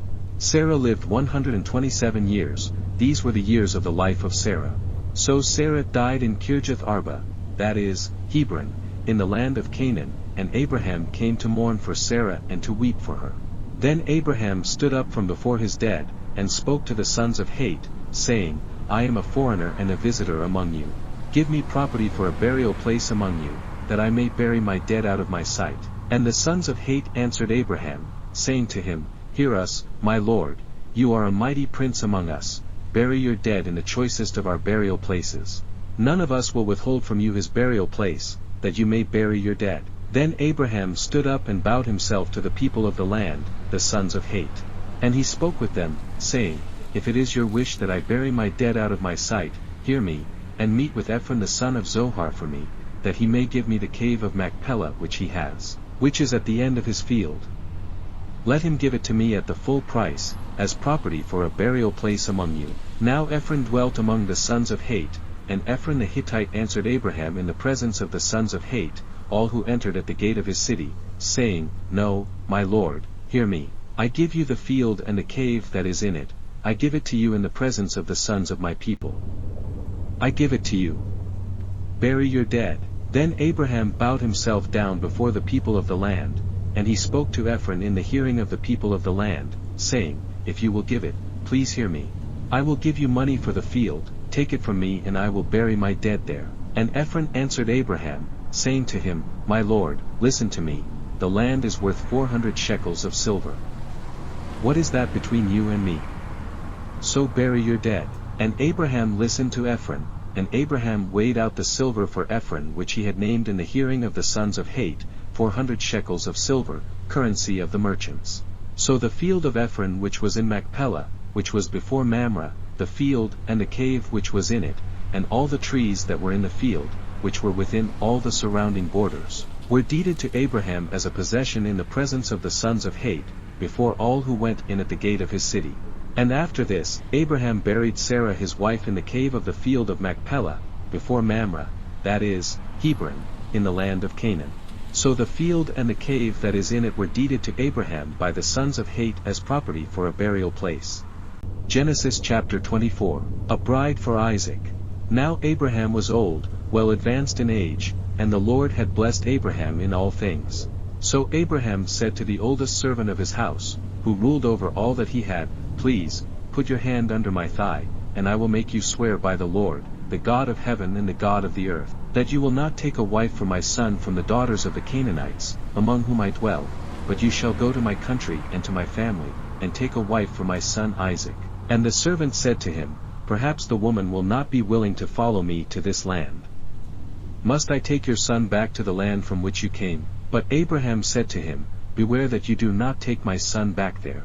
The Lord God of heaven, who took me from my father's house and from the land of my family, and who spoke to me and swore to me, saying, To your descendants I give this land, he will send his angel before you, and you shall take a wife for my son from there. And if the woman is not willing to follow you, then you will be released from this oath, only do not take my son back there. So the servant put his hand under the thigh of Abraham his master, and swore to him concerning this matter. Then the servant took 10 of his master's camels and departed, for all his master's goods were in his hand. And he arose and went to Mesopotamia, to the city of Nahor. And he made his camels kneel down outside the city by a well of water at evening time, the time when women go out to draw water. Then he said, O Lord God of my master Abraham, please give me success this day, and show kindness to my master Abraham. Behold, here I stand by the well of water, and the daughters of the men of the city are coming out to draw water. Now let it be that the young woman to whom I say, Please let down your pitcher that I may drink, and she says, Drink, and I will also give your camels a drink, let her be the one you have appointed for your servant Isaac. And by this I will know that you have shown kindness to my master. And it happened, before he had finished speaking, that behold, Rebekah, who was born to Bethuel, son of Milcah, the wife of Nahor, Abraham's brother, came out with her pitcher on her shoulder. Now the young woman was very beautiful to behold, a virgin, no man had known her. And she went down to the well, filled her pitcher, and came up. And the servant ran to meet her and said, Please let me drink a little water from your pitcher. So she said, Drink, my lord. Then she quickly let her pitcher down to her hand, and gave him a drink. And when she had finished giving him a drink, she said, I will draw water for your camels also, until they have finished drinking. Then she quickly emptied her pitcher into the trough, ran back to the well to draw water, and drew for all his camels. And the man, wondering at her, remained silent so as to know whether the Lord had made his journey prosperous or not. So it was, when the camels had finished drinking, that the man took a golden nose ring weighing half a shekel, and 2 bracelets for her wrists weighing 10 shekels of gold, and said, Whose daughter are you? Tell me, please, is there room in your father's house for us to lodge? So she said to him, I am the daughter of Bethuel, Milcah's son, whom she bore to Nahor. Moreover she said to him, We have both straw and feed enough, and room to lodge. Then the man bowed down his head and worshipped the Lord. And he said, Blessed be the Lord God of my master Abraham, who has not forsaken his mercy and his truth toward my master. As for me, being on the way, the Lord led me to the house of my master's brethren. So the young woman ran and told her mother's household these things. Now Rebekah had a brother whose name was Laban, and Laban ran out to the man by the well. So it came to pass, when he saw the nose ring, and the bracelets on his sister's wrists, and when he heard the words of his sister Rebekah, saying, Thus the man spoke to me, that he went to the man. And there he stood by the camels at the well. And he said, Come in, O blessed of the Lord. Why do you stand outside? For I have prepared the house, and a place for the camels. Then the man came to the house. And he unloaded the camels, and provided straw and feed for the camels, and water to wash his feet and the feet of the men who were with him. Food was set before him to eat, but he said, I will not eat until I have told about my errand. And he said, Speak on. So he said, I am Abraham's servant. The Lord has blessed my master greatly, and he has become great, and he has given him flocks and herds, silver and gold, male and female servants, and camels and donkeys. And Sarah my master's wife bore a son to my master when she was old, and to him he has given all that he has. Now my master made me swear, saying, You shall not take a wife for my son from the daughters of the Canaanites, in whose land I dwell, but you shall go to my father's house and to my family, and take a wife for my son. And I said to my master, Perhaps the woman will not follow me. But he said to me, The Lord, before whom I walk, will send his angel with you and prosper your way, and you shall take a wife for my son from my family and from my father's house. You will be clear from this oath when you arrive among my family, for if they will not give her to you, then you will be released from my oath. And this day I came to the well and said, O Lord God of my master Abraham, if you will now prosper the way in which I go, behold, I stand by the well of water. And it shall come to pass that when the virgin comes out to draw water, and I say to her, Please give me a little water from your pitcher to drink, and she says to me, Drink, and I will draw for your camels also, let her be the woman whom the Lord has appointed for my master's son. But before I had finished speaking in my heart, there was Rebekah, coming out with her pitcher on her shoulder, and she went down to the well and drew water. And I said to her, Please let me drink. And she made haste and let her pitcher down from her shoulder, and said, Drink, and I will give your camels a drink also. So I drank, and she gave the camels a drink also. Then I asked her, and said, Whose daughter are you? And she said, The daughter of Bethuel, Nahor's son, whom Milcah bore to him. So I put the nose ring on her nose and the bracelets on her wrists. And I bowed my head and worshipped the Lord, and blessed the Lord God of my master Abraham, who had led me in the way of truth to take the daughter of my master's brother for his son. Now if you will deal kindly and truly with my master, tell me. And if not, tell me, that I may turn to the right hand or to the left. Then Laban and Bethuel answered and said, The thing comes from the Lord, we cannot speak to you either bad or good. Here is Rebekah before you, take her and go, and let her be your master's son's wife, as the Lord has spoken. And it came to pass, when Abraham's servant heard their words, that he worshipped the Lord, bowing himself to the earth. Then the servant brought out jewelry of silver, jewelry of gold, and clothing, and gave them to Rebekah. He also gave precious things to her brother and to her mother. And he and the men who were with him ate and drank and stayed all night. Then they arose in the morning, and he said, Send me away to my master. But her brother and her mother said, Let the young woman stay with us a few days, at least 10, after that she may go. And he said to them, Do not hinder me, since the Lord has prospered my way, send me away so that I may go to my master. So they said, We will call the young woman and ask her personally. Then they called Rebekah and said to her, Will you go with this man? And she said, I will go. So they sent away Rebekah their sister and her nurse, and Abraham's servant and his men. And they blessed Rebekah and said to her, Our sister, may you become the mother of thousands of 10,000s, and may your descendants possess the gates of those who hate them. Then Rebekah and her maids arose, and they rode on the camels and followed the man. So the servant took Rebekah and departed. Now Isaac came from the way of Beer-lahai-roi, for he dwelt in the south. And Isaac went out to meditate in the field in the evening, and he lifted his eyes and looked, and there, the camels were coming. Then Rebekah lifted her eyes, and when she saw Isaac she dismounted from her camel, for she had said to the servant, Who is this man walking in the field to meet us? The servant said, It is my master. So she took a veil and covered herself. And the servant told Isaac all the things that he had done. Then Isaac brought her into his mother Sarah's tent, and he took Rebekah and she became his wife, and he loved her. So Isaac was comforted after his mother's death. Genesis chapter 25. Abraham and Keturah. Abraham again took a wife, and her name was Keturah. And she bore him Zimran, Jokshan, Medan, Midian, Ishbak, and Shua. Jokshan begot Sheba and Dedan. And the sons of Dedan were Ashurim, Letushim, and Lumim. And the sons of Midian were Ephah, Epher, Hanok, Abithah, and Eldah. All these were the children of Keturah. And Abraham gave all that he had to Isaac. But Abraham gave gifts to the sons of the concubines which Abraham had, and while he was still living he sent them eastward, away from Isaac his son, to the country of the east. Abraham's death and burial. This is the sum of the years of Abraham's life which he lived, 175 years. Then Abraham breathed his last and died in a good old age, an old man full of years, and was gathered to his people. And his sons Isaac and Ishmael buried him in the cave of Machpelah, which is before Mamre, in the field of Ephron the son of Zohar the Hittite, the field which Abraham purchased from the sons of Heth. There Abraham was buried, and Sarah his wife. And it came to pass, after the death of Abraham, that God blessed his son Isaac. And Isaac dwelt at Beer-lahai-roi. The families of Ishmael and Isaac. Now this is the genealogy of Ishmael, Abraham's son, whom Hagar the Egyptian, Sarah's maidservant, bore to Abraham. And these were the names of the sons of Ishmael, by their names, according to their generations: the firstborn of Ishmael, Nebajoth, then Kedar, Adbeel, Mibsam, Mishma, Dumah, Massa, Hadar, Tema, Jetur, Naphish, and Kedemah.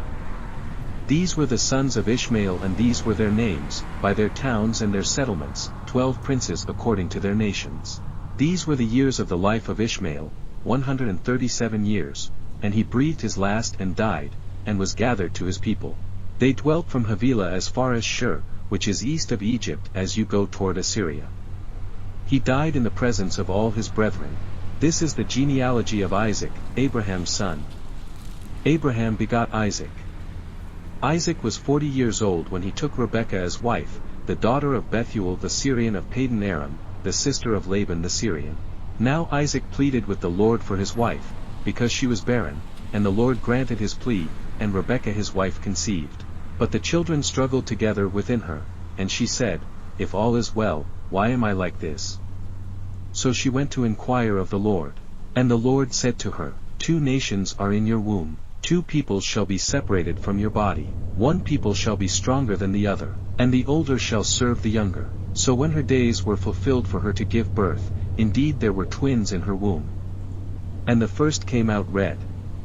He was like a hairy garment all over, so they called his name Esau. Afterward his brother came out, and his hand took hold of Esau's heel, so his name was called Jacob.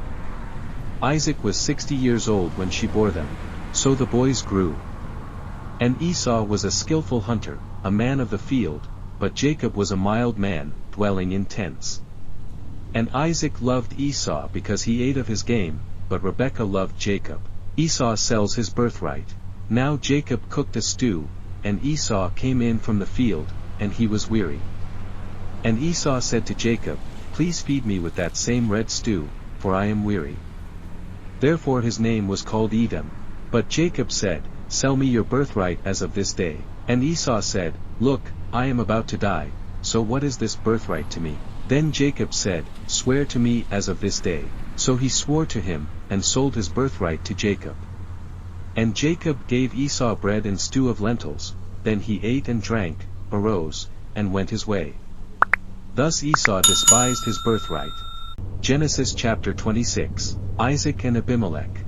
There was a famine in the land, besides the first famine that was in the days of Abraham. And Isaac went to Abimelech king of the Philistines, in Gerar. Then the Lord appeared to him and said, Do not go down to Egypt, live in the land of which I shall tell you. Dwell in this land, and I will be with you and bless you, for to you and your descendants I give all these lands, and I will perform the oath which I swore to Abraham your father. And I will make your descendants multiply as the stars of heaven. I will give to your descendants all these lands, and in your seed all the nations of the earth shall be blessed. Because Abraham obeyed my voice and kept my charge, my commandments, my statutes, and my laws. So Isaac dwelt in Gerar. And the men of the place asked about his wife. And he said, She is my sister, for he was afraid to say, She is my wife, because he thought, Lest the men of the place kill me for Rebekah, because she is beautiful to behold. Now it came to pass, when he had been there a long time, that Abimelech king of the Philistines looked through a window, and saw, and there was Isaac, showing endearment to Rebekah his wife. Then Abimelech called Isaac and said, Quite obviously she is your wife, so how could you say, She is my sister? Isaac said to him, Because I said, Lest I die on account of her. And Abimelech said, What is this you have done to us? One of the people might soon have lain with your wife, and you would have brought guilt on us. So Abimelech charged all his people, saying, He who touches this man or his wife shall surely be put to death. Then Isaac sowed in that land, and reaped in the same year 100-fold, and the Lord blessed him. The man began to prosper, and continued prospering until he became very prosperous, for he had possessions of flocks and possessions of herds and a great number of servants. So the Philistines envied him. Now the Philistines had stopped up all the wells which his father's servants had dug in the days of Abraham his father, and they had filled them with earth. And Abimelech said to Isaac, Go away from us, for you are much mightier than we. Then Isaac departed from there and pitched his tent in the valley of Gerar, and dwelt there. And Isaac dug again the wells of water which they had dug in the days of Abraham his father, for the Philistines had stopped them up after the death of Abraham. He called them by the names which his father had called them. Also Isaac's servants dug in the valley, and found a well of running water there. But the herdsmen of Gerar quarreled with Isaac's herdsmen, saying, The water is ours. So he called the name of the well Ezek, because they quarreled with him. Then they dug another well, and they quarreled over that one also. So he called its name Sitnah. And he moved from there and dug another well, and they did not quarrel over it. So he called its name Rehoboth, because he said, For now the Lord has made room for us, and we shall be fruitful in the land. Then he went up from there to Beersheba. And the Lord appeared to him the same night and said, I am the God of your father Abraham, do not fear, for I am with you. I will bless you and multiply your descendants for my servant Abraham's sake. So he built an altar there and called on the name of the Lord, and he pitched his tent there, and there Isaac's servants dug a well. Then Abimelech came to him from Gerar with Ahuzzath, one of his friends, and Phicol the commander of his army. And Isaac said to them, Why have you come to me, since you hate me and have sent me away from you? But they said, We have certainly seen that the Lord is with you. So we said, Let there now be an oath between us, between you and us, and let us make a covenant with you, that you will do us no harm, since we have not touched you, and since we have done nothing to you but good and have sent you away in peace. You are now the blessed of the Lord." So he made them a feast, and they ate and drank.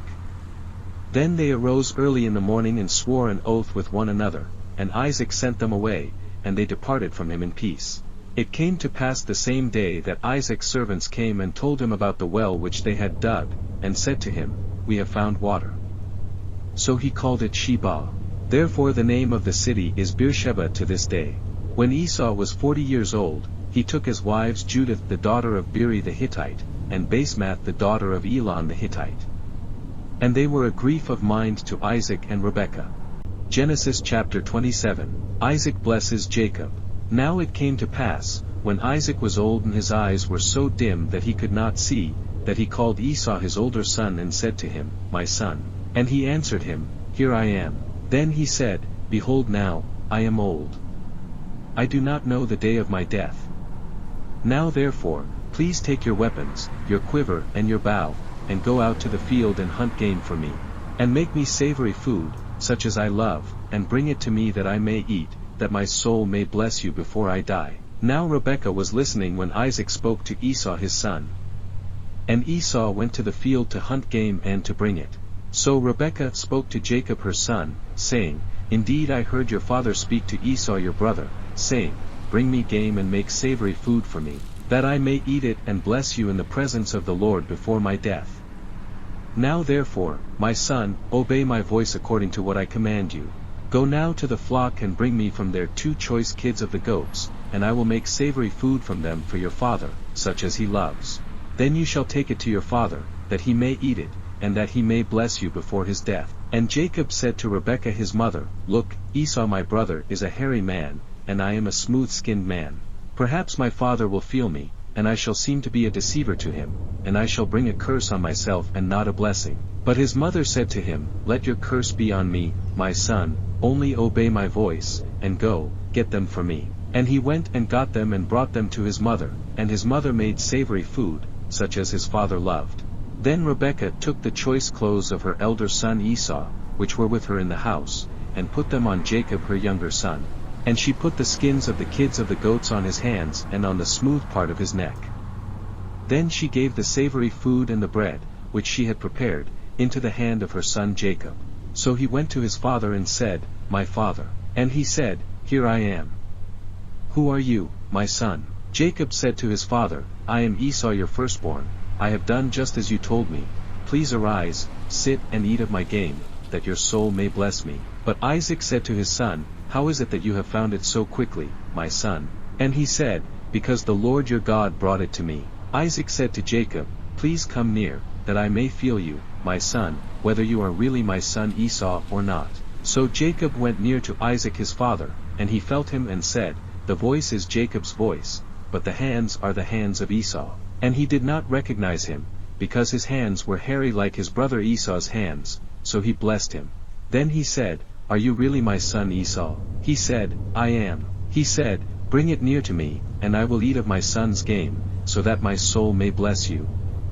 So he brought it near to him, and he ate, and he brought him wine, and he drank. Then his father Isaac said to him, "Come near now and kiss me, my son." And he came near and kissed him, and he smelled the smell of his clothing, and blessed him and said, "Surely, the smell of my son is like the smell of a field, which the Lord has blessed. Therefore may God give you, of the dew of heaven, of the fatness of the earth, and plenty of grain and wine. Let peoples serve you, and nations bow down to you. Be master over your brethren, and let your mother's sons bow down to you. Cursed be everyone who curses you, and blessed be those who bless you." Esau's lost hope. Now it happened, as soon as Isaac had finished blessing Jacob, and Jacob had scarcely gone out from the presence of Isaac his father, that Esau his brother came in from his hunting. He also had made savory food, and brought it to his father, and said to his father, "Let my father arise and eat of his son's game, that your soul may bless me." And his father Isaac said to him, "Who are you?" So he said, "I am your son, your firstborn, Esau." Then Isaac trembled exceedingly, and said, "Who? Where is the one who hunted game and brought it to me?" I ate all of it before you came, and I have blessed him, and indeed he shall be blessed. When Esau heard the words of his father, he cried with an exceedingly great and bitter cry, and said to his father, Bless me, me also, O my father. But he said, Your brother came with deceit and has taken away your blessing. And Esau said, Is he not rightly named Jacob? For he has supplanted me these 2 times. He took away my birthright, and now look, he has taken away my blessing. And he said, Have you not reserved a blessing for me? Then Isaac answered and said to Esau, Indeed I have made him your master, and all his brethren I have given to him as servants. With grain and wine I have sustained him. What shall I do now for you, my son? And Esau said to his father, Have you only one blessing, my father? Bless me, me also, O my father. And Esau lifted up his voice and wept. Then Isaac his father answered and said to him, Behold, your dwelling shall be of the fatness of the earth, and of the dew of heaven from above. By your sword you shall live, and you shall serve your brother. And it shall come to pass, when you become restless, that you shall break his yoke from your neck. Jacob escapes from Esau. So Esau hated Jacob because of the blessing with which his father blessed him, and Esau said in his heart, The days of mourning for my father are at hand, then I will kill my brother Jacob. And the words of Esau her older son were told to Rebekah. So she sent and called Jacob her younger son, and said to him, Surely your brother Esau comforts himself concerning you by intending to kill you. Now therefore, my son, obey my voice, arise, flee to my brother Laban in Haran. And stay with him a few days, until your brother's fury turns away, until your brother's anger turns away from you, and he forgets what you have done to him. Then I will send and bring you from there. Why should I be bereaved also of you both in one day? And Rebekah said to Isaac, I am weary of my life because of the daughters of hate. If Jacob takes a wife of the daughters of hate, like these who are the daughters of the land, what good will my life be to me? Genesis chapter 28. Jacob sent to his uncle Laban.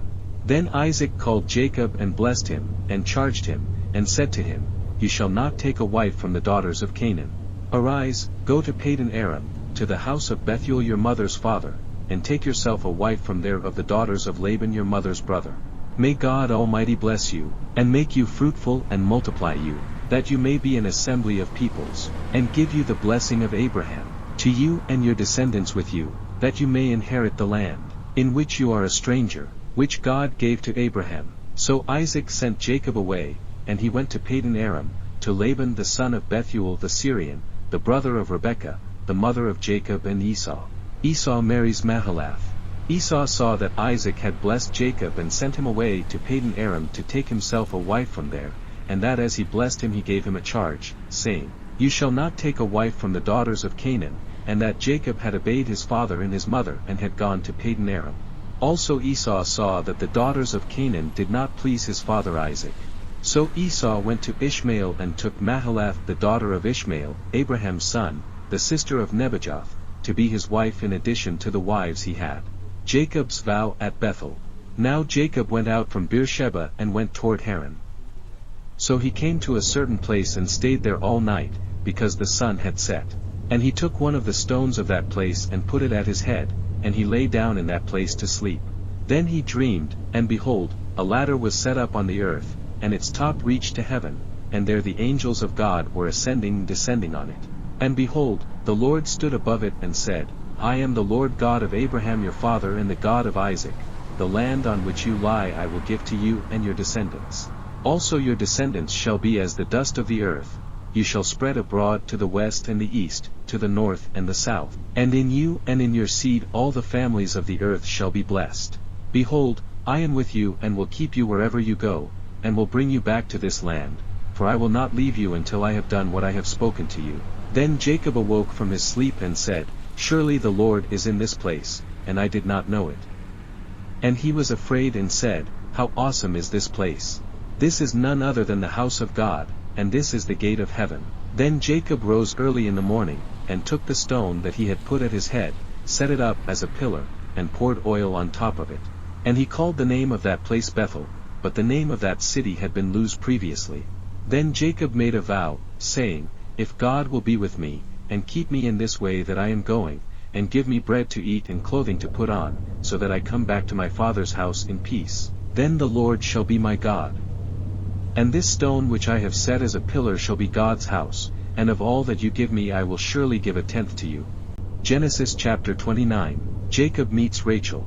So Jacob went on his journey and came to the land of the people of the east. And he looked, and saw a well in the field, and behold, there were 3 flocks of sheep lying by it, for out of that well they watered the flocks. A large stone was on the well's mouth. Now all the flocks would be gathered there, and they would roll the stone from the well's mouth, water the sheep, and put the stone back in its place on the well's mouth.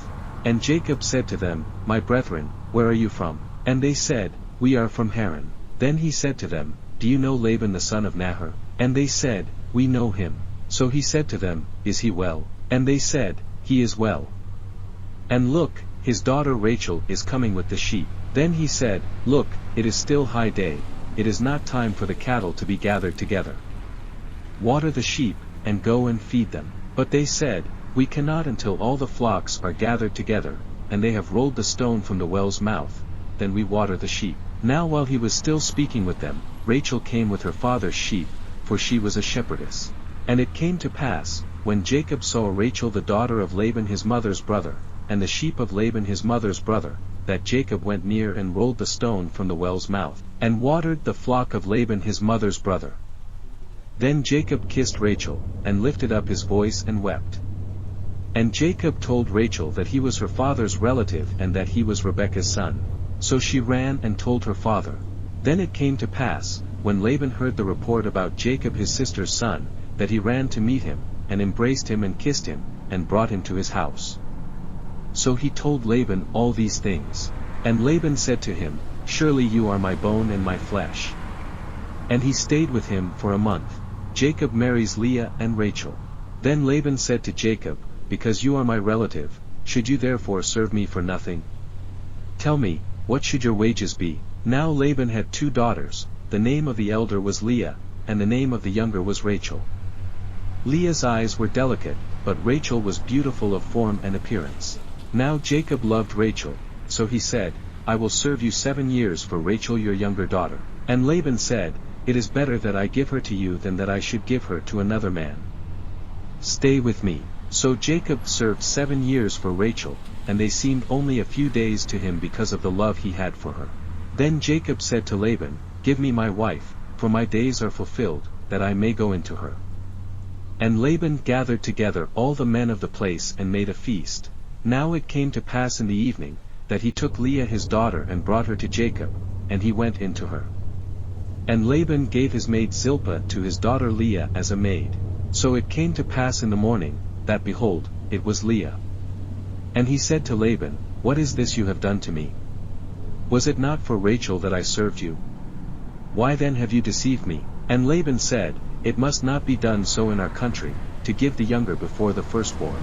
Fulfill her week, and we will give you this one also for the service which you will serve with me still another 7 years. Then Jacob did so and fulfilled her week.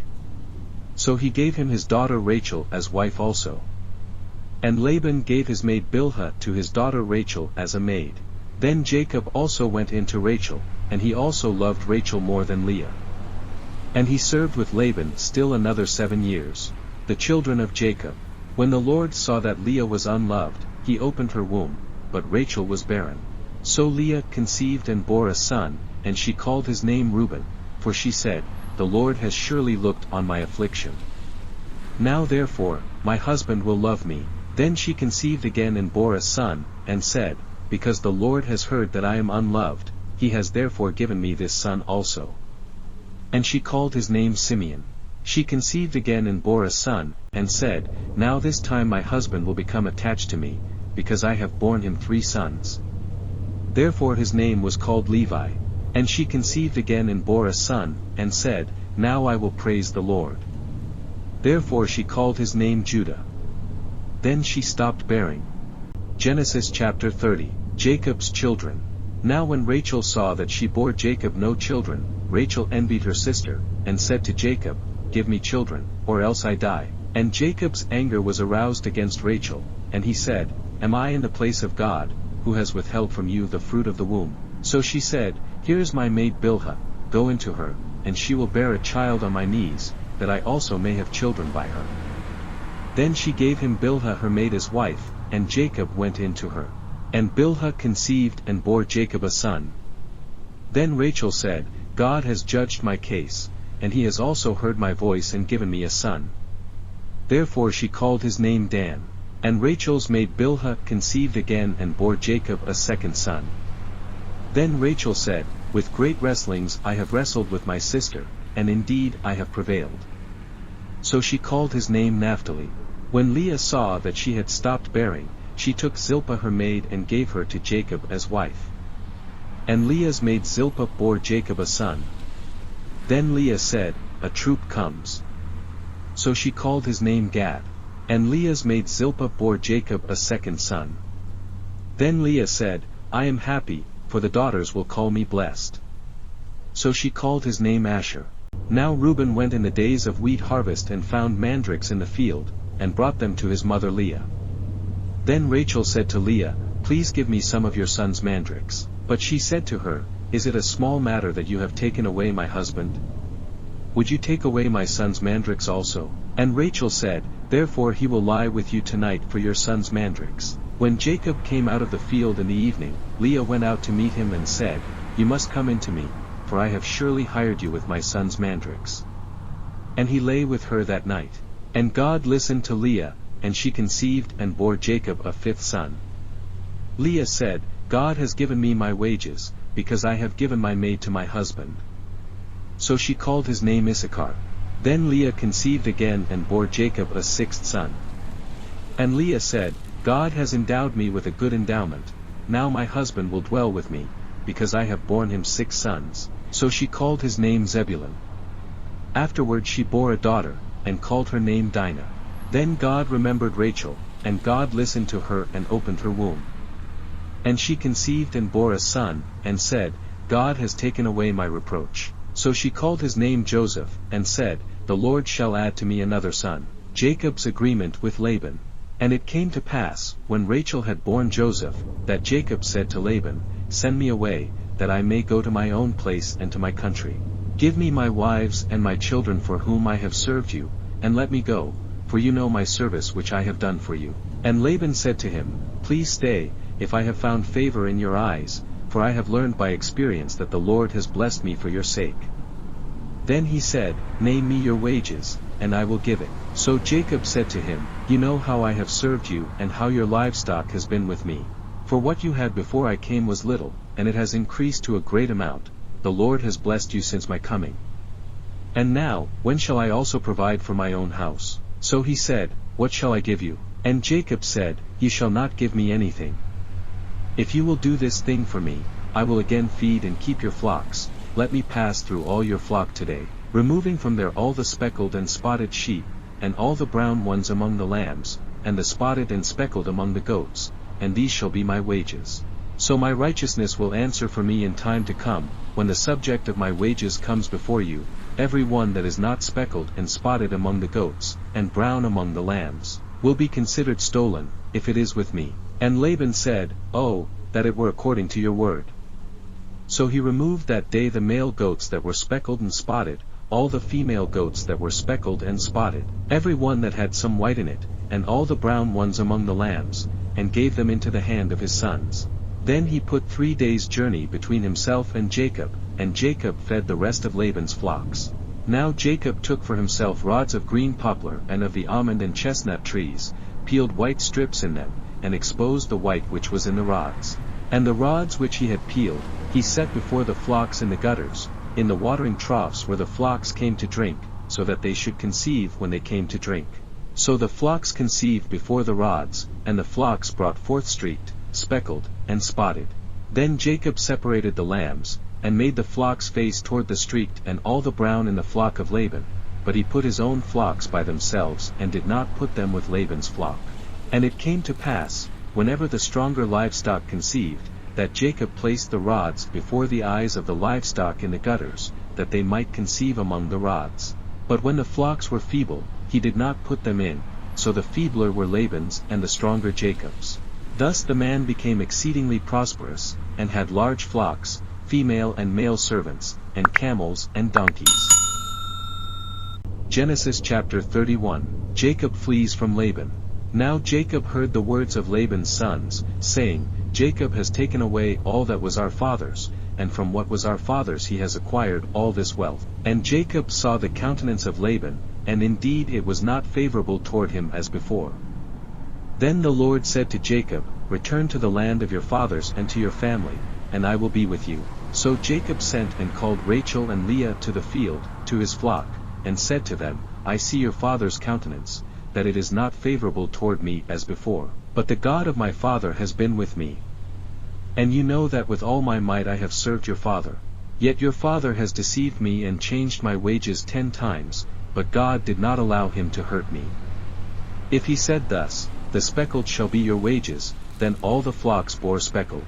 And if he said thus, The streaked shall be your wages, then all the flocks bore streaked. So God has taken away the livestock of your father and given them to me. And it happened, at the time when the flocks conceived, that I lifted my eyes and saw in a dream, and behold, the rams which leaped upon the flocks were streaked, speckled, and gray-spotted. Then the angel of God spoke to me in a dream, saying, Jacob. And I said, Here I am. And he said, Lift your eyes now and see, all the rams which leap on the flocks are streaked, speckled, and gray-spotted, for I have seen all that Laban is doing to you. I am the God of Bethel, where you anointed the pillar and where you made a vow to me. Now arise, get out of this land, and return to the land of your family. Then Rachel and Leah answered and said to him, Is there still any portion or inheritance for us in our father's house? Are we not considered strangers by him? For he has sold us, and also completely consumed our money. For all these riches which God has taken from our father are really ours and our children's. Now then, whatever God has said to you, do it. Then Jacob rose and set his sons and his wives on camels. And he carried away all his livestock and all his possessions which he had gained, his acquired livestock which he had gained in Padan Aram, to go to his father Isaac in the land of Canaan. Now Laban had gone to shear his sheep, and Rachel had stolen the household idols that were her father's. And Jacob stole away, unknown to Laban the Syrian, in that he did not tell him that he intended to flee. So he fled with all that he had. He arose and crossed the river, and headed toward the mountains of Gilead. Laban pursues Jacob. And Laban was told on the 3rd day that Jacob had fled. Then he took his brethren with him and pursued him for 7 days' journey, and he overtook him in the mountains of Gilead. But God had come to Laban the Syrian in a dream by night, and said to him, Be careful that you speak to Jacob neither good nor bad. So Laban overtook Jacob. Now Jacob had pitched his tent in the mountains, and Laban with his brethren pitched in the mountains of Gilead. And Laban said to Jacob, What have you done, that you have stolen away unknown to me, and carried away my daughters like captives taken with the sword? Why did you flee away secretly, and steal away from me, and not tell me? For I might have sent you away with joy and songs, with timbrel and harp. And you did not allow me to kiss my sons and my daughters. Now you have done foolishly in so doing. It is in my power to do you harm, but the God of your father spoke to me last night, saying, Be careful that you speak to Jacob neither good nor bad. And now you have surely gone because you greatly long for your father's house, but why did you steal my gods? Then Jacob answered and said to Laban, Because I was afraid, for I said, Perhaps you would take your daughters from me by force. With whomever you find your gods, do not let him live. In the presence of our brethren, identify what I have of yours and take it with you. For Jacob did not know that Rachel had stolen them. And Laban went into Jacob's tent, into Leah's tent, and into the 2 maids' tents, but he did not find them. Then he went out of Leah's tent and entered Rachel's tent. Now Rachel had taken the household idols, put them in the camel's saddle, and sat on them. And Laban searched all about the tent but did not find them. And she said to her father, Let it not displease my lord that I cannot rise before you, for the manner of women is with me. And he searched but did not find the household idols. Then Jacob was angry and rebuked Laban, and Jacob answered and said to Laban, What is my trespass? What is my sin, that you have so hotly pursued me? Although you have searched all my things, what part of your household things have you found? Set it here before my brethren and your brethren, that they may judge between us both. These 20 years I have been with you, your ewes and your female goats have not miscarried their young, and I have not eaten the rams of your flock. That which was torn by beasts I did not bring to you, I bore the loss of it. You required it from my hand, whether stolen by day or stolen by night. There I was. In the day the drought consumed me, and the frost by night, and my sleep departed from my eyes. Thus I have been in your house 20 years, I served you 14 years for your 2 daughters, and 6 years for your flock, and you have changed my wages 10 times. Unless the God of my father, the God of Abraham and the fear of Isaac, had been with me, surely now you would have sent me away empty-handed. God has seen my affliction and the labor of my hands, and rebuked you last night. Laban's covenant with Jacob. And Laban answered and said to Jacob, These daughters are my daughters, and these children are my children, and this flock is my flock, all that you see is mine. But what can I do this day to these my daughters or to their children whom they have borne? Now therefore, come, let us make a covenant, you and I, and let it be a witness between you and me. So Jacob took a stone and set it up as a pillar. Then Jacob said to his brethren, Gather stones. And they took stones and made a heap, and they ate there on the heap. Laban called it Jegar-sahadutha, but Jacob called it Galeed. And Laban said, This heap is a witness between you and me this day. Therefore its name was called Galeed, also Mizpah, because he said, May the Lord watch between you and me when we are absent one from another. If you afflict my daughters, or if you take other wives besides my daughters, although no man is with us, see, God is witness between you and me. Then Laban said to Jacob, Here is this heap and here is this pillar, which I have placed between you and me. This heap is a witness, and this pillar is a witness, that I will not pass beyond this heap to you, and you will not pass beyond this heap and this pillar to me, for harm. The God of Abraham, the God of Nahor, and the God of their father judge between us. And Jacob swore by the fear of his father Isaac. Then Jacob offered a sacrifice on the mountain, and called his brethren to eat bread. And they ate bread and stayed all night on the mountain. And early in the morning Laban arose, and kissed his sons and daughters and blessed them.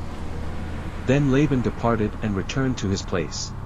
Genesis chapter 32, Esau comes to meet Jacob. So Jacob went on his way, and the angels of God met him. When Jacob saw them, he said, This is God's camp. And he called the name of that place Mahanaim. Then Jacob sent messengers before him to Esau his brother in the land of Seir, the country of Edom. And he commanded them, saying, Speak thus to my lord Esau, Thus your servant Jacob says, I have dwelt with Laban and stayed there until now. I have oxen, donkeys, flocks, and male and female servants, and I have sent to tell my lord, that I may find favor in your sight. Then the messengers returned to Jacob, saying, We came to your brother Esau, and he also is coming to meet you, and 400 men are with him. So Jacob was greatly afraid and distressed, and he divided the people that were with him, and the flocks and herds and camels, into 2 companies. And he said, If Esau comes to the one company and attacks it, then the other company which is left will escape. Then Jacob said, O God of my father Abraham and God of my father Isaac, the Lord who said to me, Return to your country and to your family, and I will deal well with you. I am not worthy of the least of all the mercies and of all the truth which you have shown your servant, for I crossed over this Jordan with my staff, and now I have become 2 companies. Deliver me, I pray, from the hand of my brother, from the hand of Esau, for I fear him, lest he come and attack me and the mother with the children. For you said, I will surely treat you well, and make your descendants as the sand of the sea, which cannot be numbered for multitude. So he lodged there that same night, and took what came to his hand as a present for Esau his brother, 200 female goats and 20 male goats, 200 ewes and 20 rams, 30 milk camels with their colts, 40 cows and 10 bulls, 20 female donkeys and 10 foals. Then he delivered them to the hand of his servants, every drove by itself, and said to his servants, Pass over before me, and put some distance between successive droves. And he commanded the first one, saying, When Esau my brother meets you and asks you, saying, To whom do you belong, and where are you going? Whose are these in front of you? Then you shall say, They are your servant Jacob's. It is a present sent to my lord Esau, and behold, he also is behind us. So he commanded the second, the third, and all who followed the droves, saying, In this manner you shall speak to Esau when you find him, and also say, Behold, your servant Jacob is behind us. For he said, I will appease him with the present that goes before me, and afterward I will see his face, perhaps he will accept me. So the present went on over before him, but he himself lodged that night in the camp, wrestling with God. And he arose that night and took his 2 wives, his 2 female servants, and his 11 sons, and crossed over the ford of Jabbok. He took them, sent them over the brook, and sent over what he had. Then Jacob was left alone, and a man wrestled with him until the breaking of day. Now when he saw that he did not prevail against him, he touched the socket of his hip, and the socket of Jacob's hip was out of joint as he wrestled with him. And he said, Let me go, for the day breaks. But he said, I will not let you go unless you bless me. So he said to him, What is your name? He said, Jacob. And he said, Your name shall no longer be called Jacob, but Israel, for you have struggled with God and with men, and have prevailed. Then Jacob asked, saying, Tell me your name, I pray. And he said, Why is it that you ask about my name? And he blessed him there. So Jacob called the name of the place Peniel, for I have seen God face to face, and my life is preserved. Just as he crossed over Peniel the sun rose on him, and he limped on his hip. Therefore to this day the children of Israel do not eat the muscle that shrank, which is on the hip socket, because he touched the socket of Jacob's hip in the muscle that shrank. Genesis chapter 33, Jacob and Esau meet. Now Jacob lifted his eyes and looked, and there, Esau was coming, and with him were 400 men. So he divided the children among Leah, Rachel, and the 2 maidservants. And he put the maidservants and their children in front, Leah and her children behind, and Rachel and Joseph last. Then he crossed over before them and bowed himself to the ground 7 times, until he came near to his brother. But Esau ran to meet him, and embraced him, and fell on his neck and kissed him, and they wept. And he lifted his eyes and saw the women and children, and said, Who are these with you? So he said, The children whom God has graciously given your servant. Then the maidservants came near, they and their children, and bowed down. And Leah also came near with her children, and they bowed down. Afterward Joseph and Rachel came near, and they bowed down. Then Esau said, What do you mean by all this company which I met? And he said, These are to find favor in the sight of my Lord. But Esau said, I have enough, my brother, keep what you have for yourself. And Jacob said, No, please, if I have now found favor in your sight, then receive my present from my hand, inasmuch as I have seen your face as though I had seen the face of God, and you were pleased with me. Please, take my blessing that is brought to you, because God has dealt graciously with me, and because I have enough. So he urged him, and he took it. Then Esau said, Let us take our journey, let us go, and I will go before you. But Jacob said to him, My Lord knows that the children are weak, and the flocks and herds which are nursing are with me. And if the men should drive them hard one day, all the flock will die. Please let my Lord go on ahead before his servant.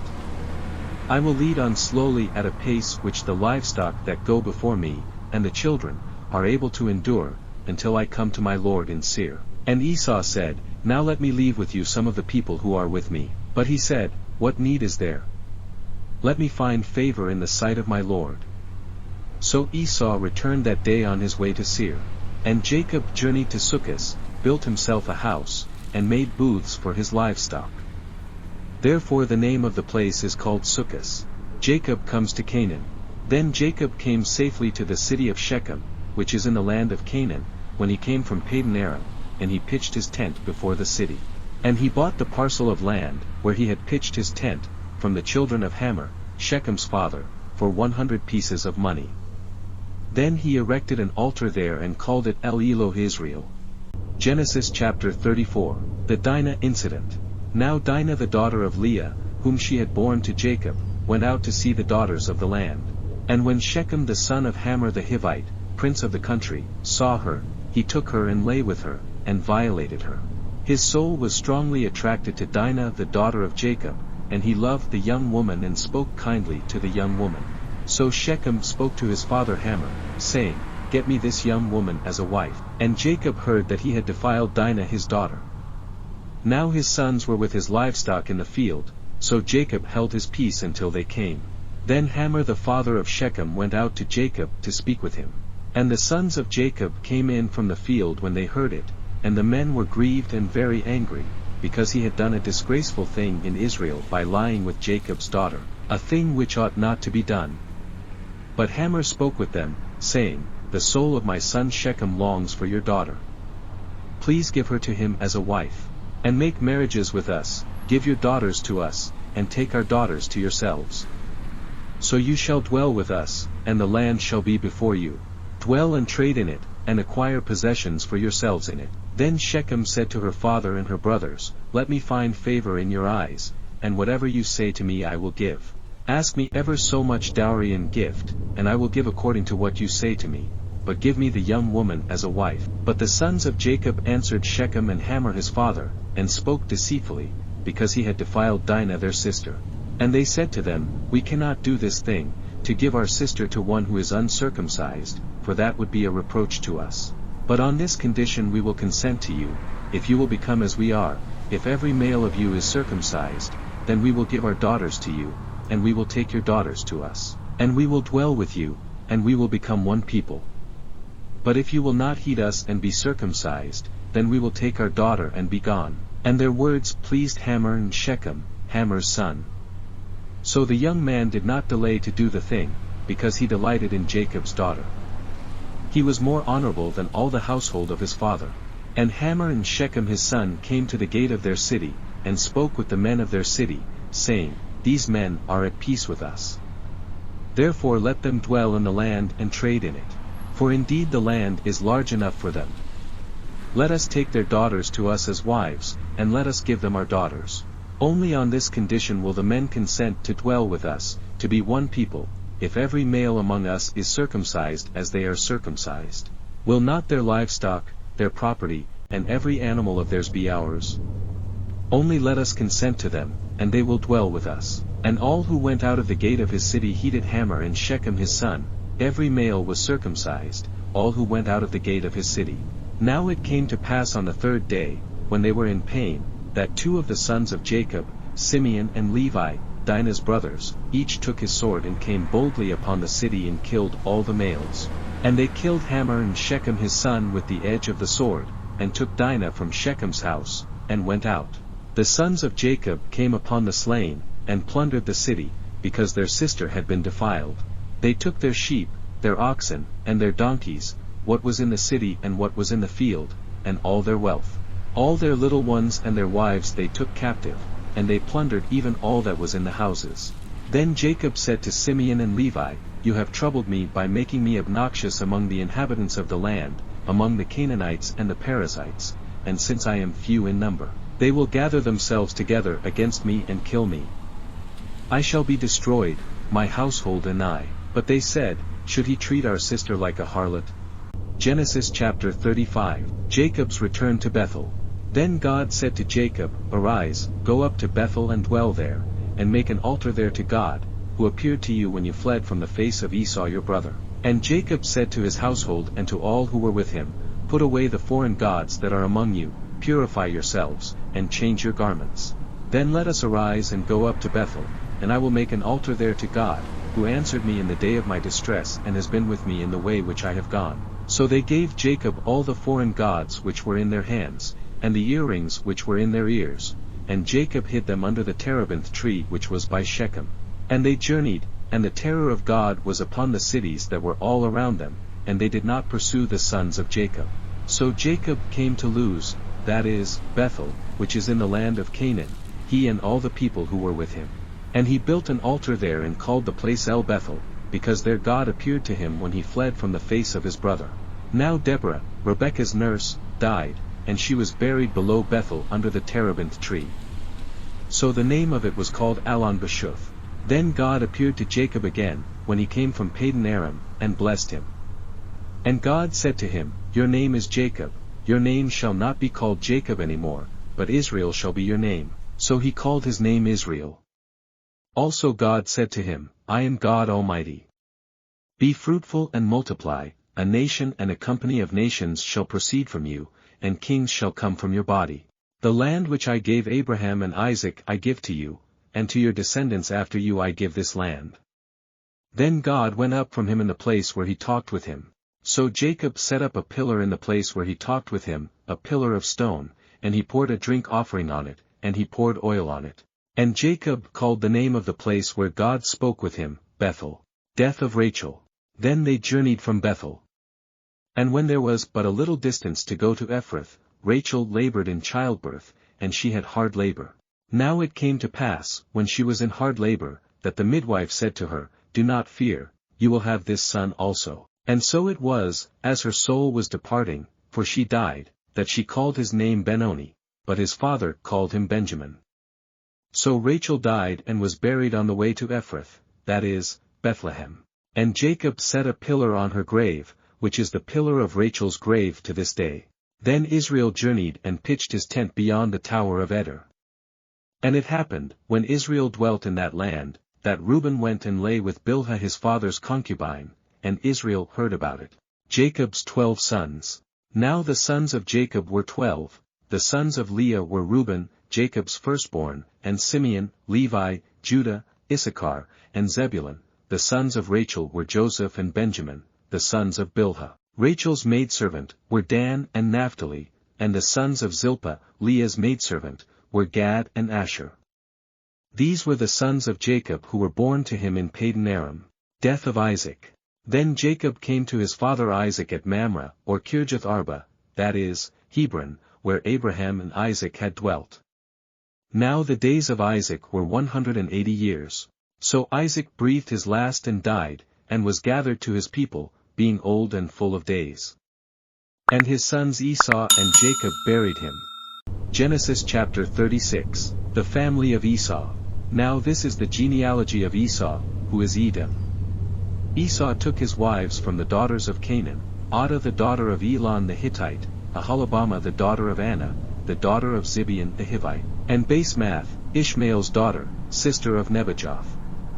Now Adah bore Eliphaz to Esau, and Basemath bore Ruel. And Aholibamah bore Jush, Jolam, and Korah. These were the sons of Esau who were born to him in the land of Canaan.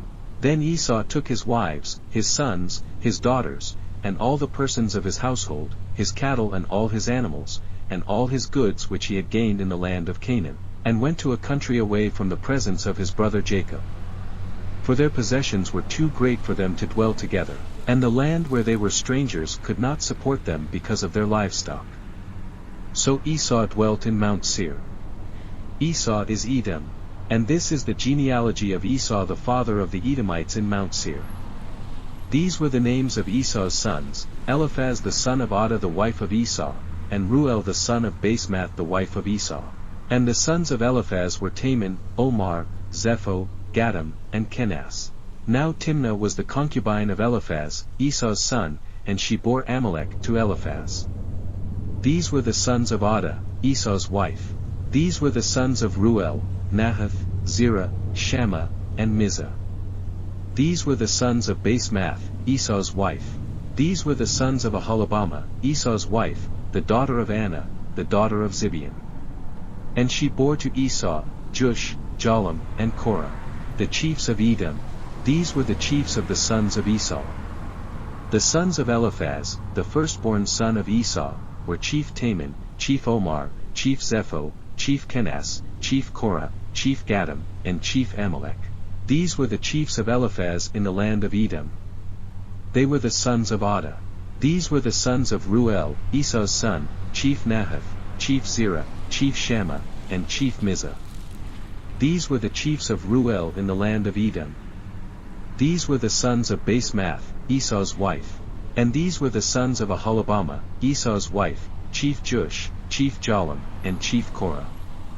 These were the chiefs who descended from Aholibamah, Esau's wife, the daughter of Anna. These were the sons of Esau, who is Edom, and these were their chiefs. The sons of Seir. These were the sons of Seir the Horite who inhabited the land, Lotan, Shobal, Zibeon, Anna, Dishon, Ezer, and Dishon.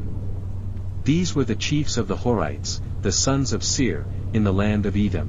And the sons of Lotan were Hori and Hemam. Lotan's sister was Timnah. These were the sons of Shobal, Alvan, Manahath, Ebal, Shepho, and Onam. These were the sons of Zibeon, both Ajah and Anna.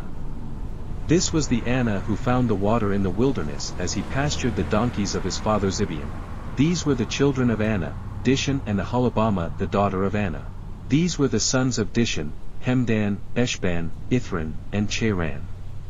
These were the sons of Ezer, Bilhan, Zavan, and Akan. These were the sons of Dishon, Uzi and Aaron. These were the chiefs of the Horites, Chief Lotan, Chief Shobal, Chief Zibeon, Chief Anna, Chief Dishon, Chief Ezer, and Chief Dishon. These were the chiefs of the Horites, according to their chiefs in the land of Seir. The kings of Edom. Now these were the kings who reigned in the land of Edom before any king reigned over the children of Israel. Bela the son of Beer reigned in Edom, and the name of his city was Dinhabah. And when Bela died, Jobab the son of Zerah of Bozrah reigned in his place. When Jobab died, Husham of the land of the Temanites reigned in his place. And when Husham died, Hadad the son of Bedad, who attacked Midian in the field of Moab, reigned in his place. And the name of his city was Avith. When Hadad died, Samlah of Masrekah reigned in his place. And when Samlah died, Saul of Rehoboth by the river reigned in his place. When Saul died, Baal-Hanan the son of Achbor reigned in his place. And when Baal-Hanan the son of Achbor died, Hadar reigned in his place, and the name of his city was Pau. His wife's name was Mehetabel, the daughter of Matred, the daughter of Mezahab. The chiefs of Esau. And these were the names of the chiefs of Esau, according to their families and their places, by their names: Chief Timnah, Chief Alva, Chief Jetheth, Chief Aholibamah, Chief Elah, Chief Pinion, Chief Kenaz, Chief Taman, Chief Mibzar, Chief Magdiel, and Chief Iram. These were the chiefs of Edom, according to their dwelling places in the land of their possession. Esau was the father of the Edomites. Genesis chapter 37. Joseph dreams of greatness. Now Jacob dwelt in the land where his father was a stranger, in the land of Canaan. This is the history of Jacob. Joseph, being 17 years old, was feeding the flock with his brothers. And the lad was with the sons of Bilhah and the sons of Zilpah, his father's wives, and Joseph brought a bad report of them to his father. Now Israel loved Joseph more than all his children, because he was the son of his old age. Also he made him a tunic of many colors. But when his brothers saw that their father loved him more than all his brothers, they hated him and could not speak peaceably to him. Now Joseph had a dream, and he told it to his brothers, and they hated him even more. So he said to them, "Please hear this dream which I have dreamed. There we were, binding sheaves in the field. Then behold, my sheaf arose and also stood upright, and indeed your sheaves stood all around and bowed down to my sheaf." And his brothers said to him, "Shall you indeed reign over us? Or shall you indeed have dominion over us?" So they hated him even more for his dreams and for his words. Then he dreamed still another dream and told it to his brothers, and said, "Look, I have dreamed another dream. And this time, the sun, the moon, and the 11 stars bowed down to me." So he told it to his father and his brothers, and his father rebuked him and said to him, "What is this dream that you have dreamed? Shall your mother and I and your brothers indeed come to bow down to the earth before you?" And his brothers envied him, but his father kept the matter in mind. Joseph sold by his brothers. Then his brothers went to feed their father's flock in Shechem. And Israel said to Joseph, "Are not your brothers feeding the flock in Shechem? Come, I will send you to them." So he said to him, "Here I am." Then he said to him, "Please go and see if it is well with your brothers and well with the flocks, and bring back word to me." So he sent him out of the valley of Hebron, and he went to Shechem. Now a certain man found him, and there he was, wandering in the field. And the man asked him, saying, "What are you seeking?" So he said, "I am seeking my brothers. Please tell me where they are feeding their flocks." And the man said, "They have departed from here, for I heard them say, 'Let us go to Dothan.'" So Joseph went after his brothers and found them in Dothan. Now when they saw him afar off, even before he came near them, they conspired against him to kill him. Then they said to one another, "Look, this dreamer is coming. Come therefore, let us now kill him and cast him into some pit, and we shall say, 'Some wild beast has devoured him.' We shall see what will become of his dreams." But Reuben heard it, and he delivered him out of their hands, and said, "Let us not kill him." And Reuben said to them, "Shed no blood, but cast him into this pit which is in the wilderness, and do not lay a hand on him, that he might deliver him out of their hands, and bring him back to his father." So it came to pass, when Joseph had come to his brothers, that they stripped Joseph of his tunic, the tunic of many colors that was on him. Then they took him and cast him into a pit. And the pit was empty, there was no water in it. And they sat down to eat a meal. Then they lifted their eyes and looked, and there was a company of Ishmaelites, coming from Gilead with their camels, bearing spices, balm, and myrrh, on their way to carry them down to Egypt. So Judah said to his brothers, "What profit is there if we kill our brother and conceal his blood? Come and let us sell him to the Ishmaelites, and let not our hand be upon him, for he is our brother and our flesh." And his brothers listened. Then Midianite traders passed by, so the brothers pulled Joseph up and lifted him out of the pit, and sold him to the Ishmaelites for 20 shekels of silver. And they took Joseph to Egypt. Then Reuben returned to the pit, and indeed Joseph was not in the pit, and he tore his clothes. And he returned to his brothers and said, "The lad is no more, and I, where shall I go?" So they took Joseph's tunic, killed a kid of the goats, and dipped the tunic in the blood. Then they sent the tunic of many colors, and they brought it to their father and said, "We have found this. Do you know whether it is your son's tunic or not?" And he recognized it and said, "It is my son's tunic. A wild beast has devoured him."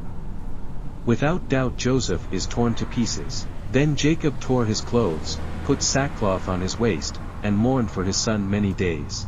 And all his sons and all his daughters arose to comfort him. But he refused to be comforted, and he said, "For I shall go down into the grave to my son in mourning." Thus his father wept for him. Now the Midianites had sold him in Egypt to Potiphar, an officer of Pharaoh and captain of the guard. Genesis chapter 38, Judah and Tamar. It came to pass at that time that Judah departed from his brothers, and visited a certain Adullamite whose name was Hira. And Judah saw there a daughter of a certain Canaanite whose name was Shua, and he married her and went in to her. So she conceived and bore a son, and he called his name Er. She conceived again and bore a son, and she called his name Onan. And she conceived yet again and bore a son, and called his name Shelah. He was at Chezib when she bore him. Then Judah took a wife for Er his firstborn, and her name was Tamar. But Er, Judah's firstborn, was wicked in the sight of the Lord, and the Lord killed him. And Judah said to Onan, "Go into your brother's wife and marry her, and raise up an heir to your brother." But Onan knew that the heir would not be his, and it came to pass, when he went into his brother's wife, that he emitted on the ground, lest he should give an heir to his brother. And the thing which he did displeased the Lord, therefore he killed him also. Then Judah said to Tamar his daughter-in-law, "Remain a widow in your father's house till my son Shelah is grown." For he said, lest he also die like his brothers. And Tamar went and dwelt in her father's house. Now in the process of time the daughter of Shua, Judah's wife, died, and Judah was comforted, and went up to his sheepshearers at Timnah, he and his friend Hira the Adullamite. And it was told Tamar, saying, "Look, your father-in-law is going up to Timnah to shear his sheep." So she took off her widow's garments, covered herself with a veil and wrapped herself, and sat in an open place which was on the way to Timnah, for she saw that Shelah was grown, and she was not given to him as a wife. When Judah saw her, he thought she was a harlot, because she had covered her face. Then he turned to her by the way, and said, "Please let me come in to you," for he did not know that she was his daughter-in-law.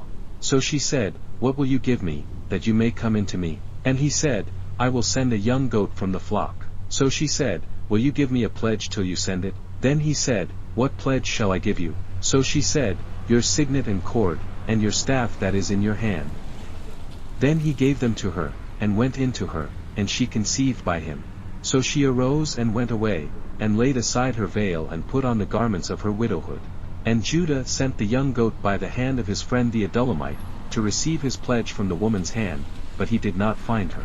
Then he asked the men of that place, saying, "Where is the harlot who was openly by the roadside?" And they said, "There was no harlot in this place." So he returned to Judah and said, "I cannot find her." Also, the men of the place said there was no harlot in this place. Then Judah said, "Let her take them for herself, lest we be shamed, for I sent this young goat and you have not found her." And it came to pass, about 3 months after, that Judah was told, saying, "Tamar your daughter-in-law has played the harlot, furthermore she is with child by harlotry." So Judah said, "Bring her out and let her be burned." When she was brought out, she sent to her father-in-law, saying, by the man to whom these belong, I am with child." And she said, "Please determine whose these are, the signet and cord, and staff." So Judah acknowledged them and said, "She has been more righteous than I, because I did not give her to Shelah my son." And he never knew her again. Now it came to pass, at the time for giving birth, that behold, twins were in her womb. And so it was, when she was giving birth, that the one put out his hand, and the midwife took a scarlet thread and bound it on his hand, saying, "This one came out first." Then it happened, as he drew back his hand, that his brother came out unexpectedly, and she said, "How did you break through? This breach be upon you." Therefore his name was called Perez. Afterward his brother came out who had the scarlet thread on his hand. And his name was called Zerah. Genesis chapter 39, Joseph a slave in Egypt. Now Joseph had been taken down to Egypt. And Potiphar, an officer of Pharaoh, captain of the guard, an Egyptian, bought him from the Ishmaelites who had taken him down there. The Lord was with Joseph, and he was a successful man, and he was in the house of his master the Egyptian. And his master saw that the Lord was with him and that the Lord made all he did to prosper in his hand. So Joseph found favor in his sight, and served him. Then he made him overseer of his house, and all that he had he put under his authority. So it was, from the time that he had made him overseer of his house and all that he had, that the Lord blessed the Egyptian's house for Joseph's sake. And the blessing of the Lord was on all that he had in the house and in the field. Thus he left all that he had in Joseph's hand, and he did not know what he had except for the bread which he ate. Now Joseph was handsome in form and appearance. And it came to pass after these things that his master's wife cast longing eyes on Joseph, and she said, "Lie with me." But he refused and said to his master's wife, "Look, my master does not know what is with me in the house, and he has committed all that he has to my hand. There is no one greater in this house than I, nor has he kept back anything from me but you, because you are his wife. How then can I do this great wickedness, and sin against God?" So it was, as she spoke to Joseph day by day, that he did not heed her, to lie with her or to be with her. But it happened about this time, when Joseph went into the house to do his work, and none of the men of the house was inside, that she caught him by his garment, saying, "Lie with me." But he left his garment in her hand, and fled and ran outside. And so it was, when she saw that he had left his garment in her hand and fled outside, that she called to the men of her house and spoke to them, saying, "See, he has brought in to us a Hebrew to mock us. He came in to me to lie with me, and I cried out with a loud voice. And it happened, when he heard that I lifted my voice and cried out, that he left his garment with me, and fled and went outside. So she kept his garment with her until his master came home. Then she spoke to him with words like these, saying, "The Hebrew servant whom you brought to us came in to me to mock me." So it happened, as I lifted my voice and cried out, that he left his garment with me and fled outside. So it was, when his master heard the words which his wife spoke to him, saying, "Your servant did to me after this manner," that his anger was aroused. Then Joseph's master took him and put him into the prison, a place where the king's prisoners were confined. And he was there in the prison.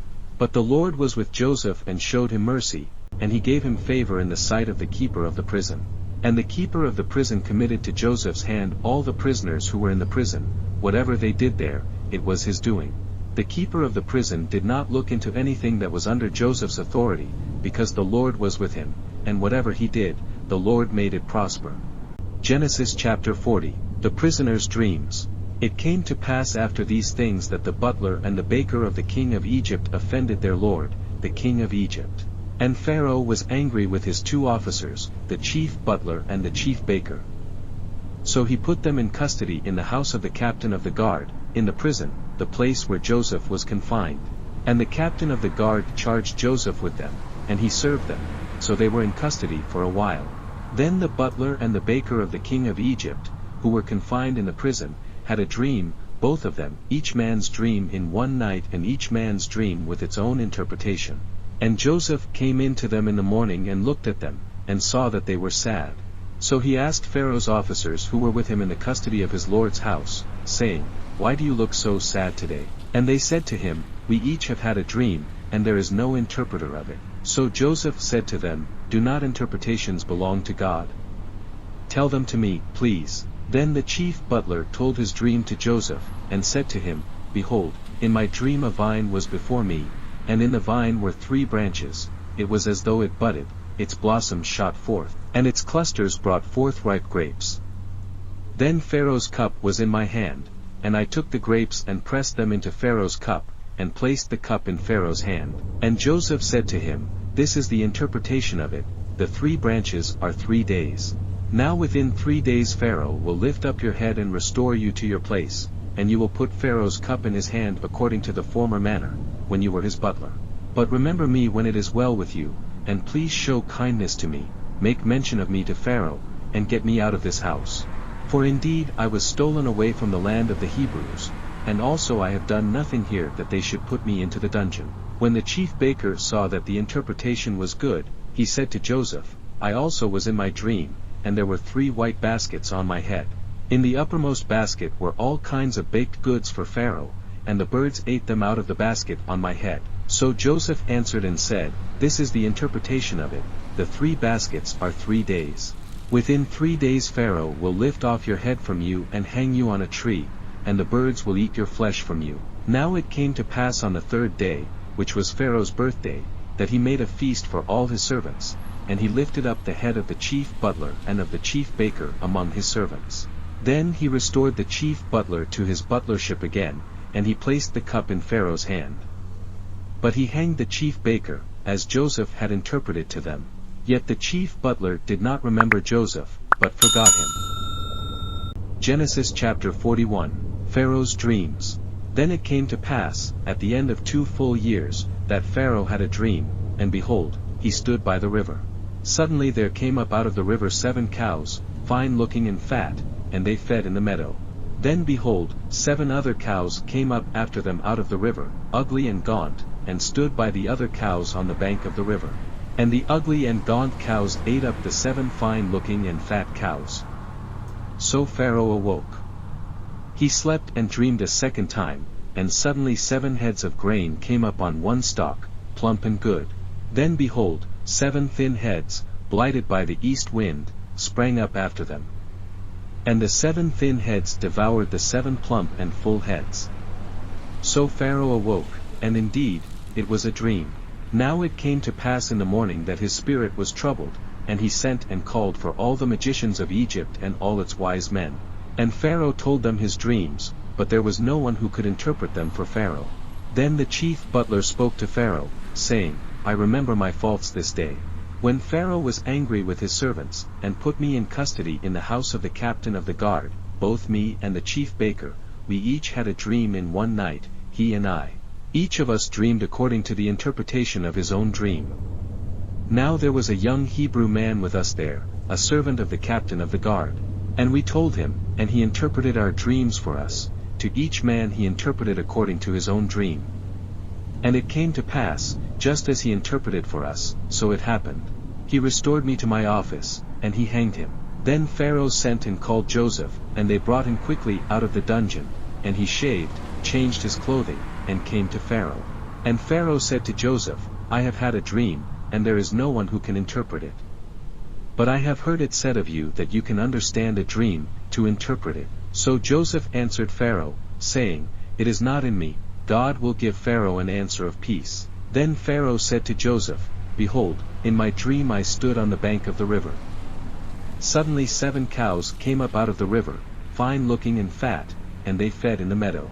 Then behold, 7 other cows came up after them, poor and very ugly and gaunt, such ugliness as I have never seen in all the land of Egypt. And the gaunt and ugly cows ate up the first 7, the fat cows. When they had eaten them up, no one would have known that they had eaten them, for they were just as ugly as at the beginning. So I awoke. Also I saw in my dream, and suddenly 7 heads came up on one stalk, full and good. Then behold, 7 heads, withered, thin, and blighted by the east wind, sprang up after them. And the thin heads devoured the 7 good heads. So I told this to the magicians, but there was no one who could explain it to me. Then Joseph said to Pharaoh, The dreams of Pharaoh are one. God has shown Pharaoh what he is about to do. The 7 good cows are 7 years, and the 7 good heads are 7 years. The dreams are one. And the 7 thin and ugly cows which came up after them are 7 years, and the 7 empty heads blighted by the east wind are 7 years of famine. This is the thing which I have spoken to Pharaoh. God has shown Pharaoh what he is about to do. Indeed 7 years of great plenty will come throughout all the land of Egypt, but after them 7 years of famine will arise, and all the plenty will be forgotten in the land of Egypt, and the famine will deplete the land. So the plenty will not be known in the land because of the famine following, for it will be very severe. And the dream was repeated to Pharaoh twice because the thing is established by God, and God will shortly bring it to pass. Now therefore, let Pharaoh select a discerning and wise man, and set him over the land of Egypt.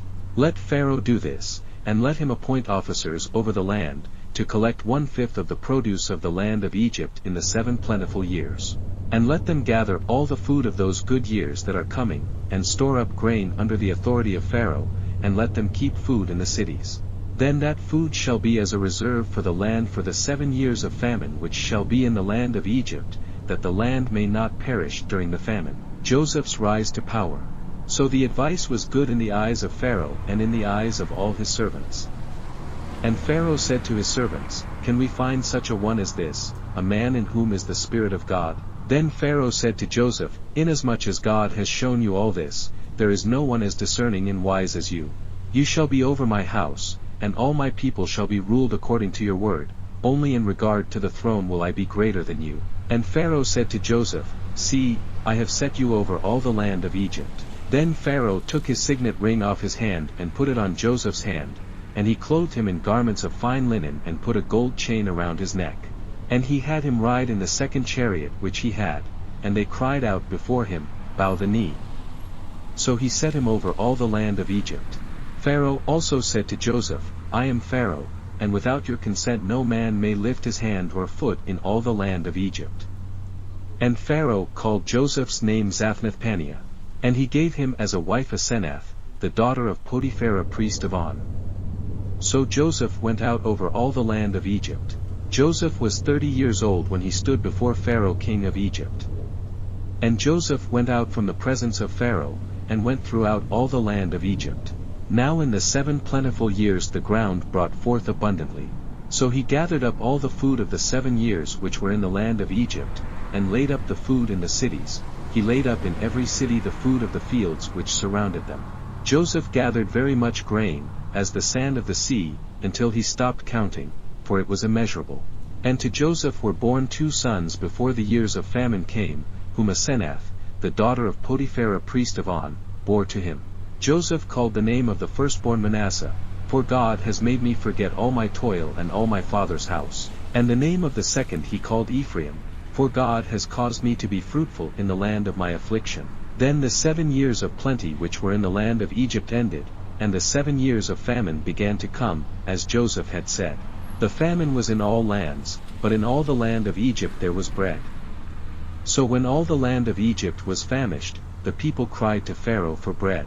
Then Pharaoh said to all the Egyptians, Go to Joseph, whatever he says to you, do. The famine was over all the face of the earth, and Joseph opened all the storehouses and sold to the Egyptians. And the famine became severe in the land of Egypt. So all countries came to Joseph in Egypt to buy grain, because the famine was severe in all lands. Genesis chapter 42, Joseph's brothers go to Egypt. When Jacob saw that there was grain in Egypt, Jacob said to his sons, Why do you look at one another? And he said, Indeed I have heard that there is grain in Egypt. Go down to that place and buy for us there, that we may live and not die. So Joseph's 10 brothers went down to buy grain in Egypt. But Jacob did not send Joseph's brother Benjamin with his brothers, for he said, Lest some calamity befall him. And the sons of Israel went to buy grain among those who journeyed, for the famine was in the land of Canaan. Now Joseph was governor over the land, and it was he who sold to all the people of the land. And Joseph's brothers came and bowed down before him with their faces to the earth. Joseph saw his brothers and recognized them, but he acted as a stranger to them and spoke roughly to them. Then he said to them, Where do you come from? And they said, From the land of Canaan to buy food. So Joseph recognized his brothers, but they did not recognize him. Then Joseph remembered the dreams which he had dreamed about them, and said to them, You are spies. You have come to see the nakedness of the land. And they said to him, No, my lord, but your servants have come to buy food. We are all one man's sons, we are honest men, your servants are not spies. But he said to them, No, but you have come to see the nakedness of the land. And they said, Your servants are 12 brothers, the sons of one man in the land of Canaan, and in fact, the youngest is with our father today, and one is no more. But Joseph said to them, It is as I spoke to you, saying, You are spies. In this manner you shall be tested, by the life of Pharaoh, you shall not leave this place unless your youngest brother comes here. Send one of you, and let him bring your brother, and you shall be kept in prison, that your words may be tested to see whether there is any truth in you, or else, by the life of Pharaoh, surely you are spies. So he put them all together in prison 3 days.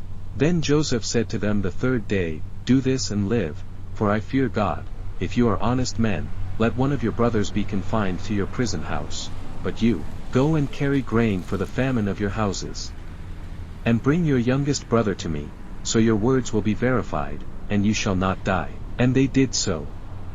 Then they said to one another, We are truly guilty concerning our brother, for we saw the anguish of his soul when he pleaded with us, and we would not hear. Therefore this distress has come upon us. And Reuben answered them, saying, Did I not speak to you, saying, Do not sin against the boy, and you would not listen? Therefore behold, his blood is now required of us. But they did not know that Joseph understood them, for he spoke to them through an interpreter. And he turned himself away from them and wept. Then he returned to them again, and talked with them. And he took Simeon from them and bound him before their eyes. The brothers returned to Canaan. Then Joseph gave a command to fill their sacks with grain, to restore every man's money to his sack, and to give them provisions for the journey. Thus he did for them. So they loaded their donkeys with the grain and departed from there. But as one of them opened his sack to give his donkey feed at the encampment, he saw his money, and there it was, in the mouth of his sack. So he said to his brothers, My money has been restored, and there it is, in my sack. Then their hearts failed them and they were afraid, saying to one another, What is this that God has done to us? Then they went to Jacob their father in the land of Canaan and told him all that had happened to them, saying, The man who is lord of the land spoke roughly to us, and took us for spies of the country. But we said to him, We are honest men, we are not spies. We are 12 brothers, sons of our father, one is no more, and the youngest is with our father this day in the land of Canaan. Then the man, the lord of the country, said to us, By this I will know that you are honest men. Leave one of your brothers here with me, take food for the famine of your households, and be gone. And bring your youngest brother to me, so I shall know that you are not spies, but that you are honest men. I will grant your brother to you, and you may trade in the land. Then it happened as they emptied their sacks, that surprisingly each man's bundle of money was in his sack, and when they and their father saw the bundles of money, they were afraid. And Jacob their father said to them, You have bereaved me, Joseph is no more, Simeon is no more, and you want to take Benjamin. All these things are against me. Then Reuben spoke to his father, saying, Kill my 2 sons if I do not bring him back to you, put him in my hands, and I will bring him back to you. But he said, My son shall not go down with you, for his brother is dead, and he is left alone. If any calamity should befall him along the way in which you go, then you would bring down my gray hair with sorrow to the grave. Genesis chapter 43. Joseph's brothers return with Benjamin. Now the famine was severe in the land.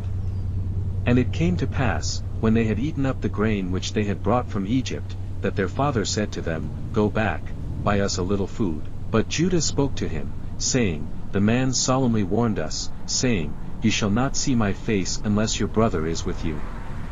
If you send our brother with us, we will go down and buy you food.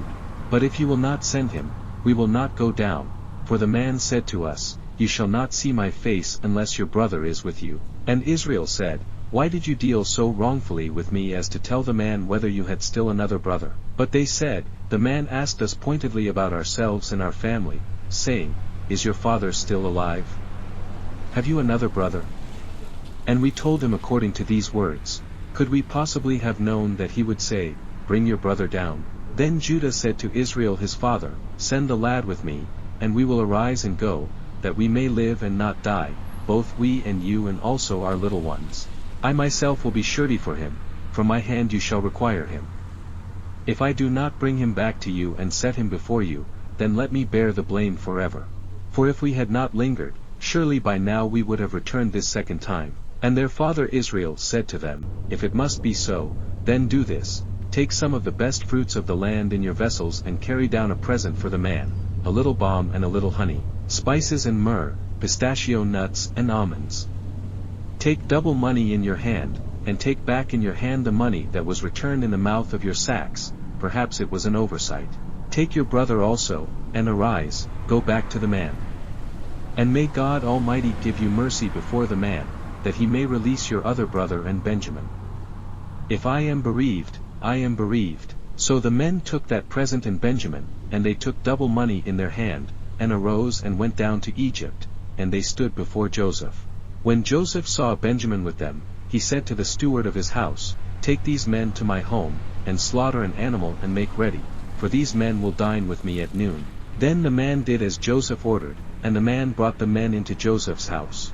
Now the men were afraid because they were brought into Joseph's house, and they said, It is because of the money, which was returned in our sacks the first time, that we are brought in, so that he may make a case against us and seize us, to take us as slaves with our donkeys. When they drew near to the steward of Joseph's house, they talked with him at the door of the house, and said, O sir, we indeed came down the first time to buy food, but it happened, when we came to the encampment, that we opened our sacks, and there, each man's money was in the mouth of his sack, our money in full weight, so we have brought it back in our hand.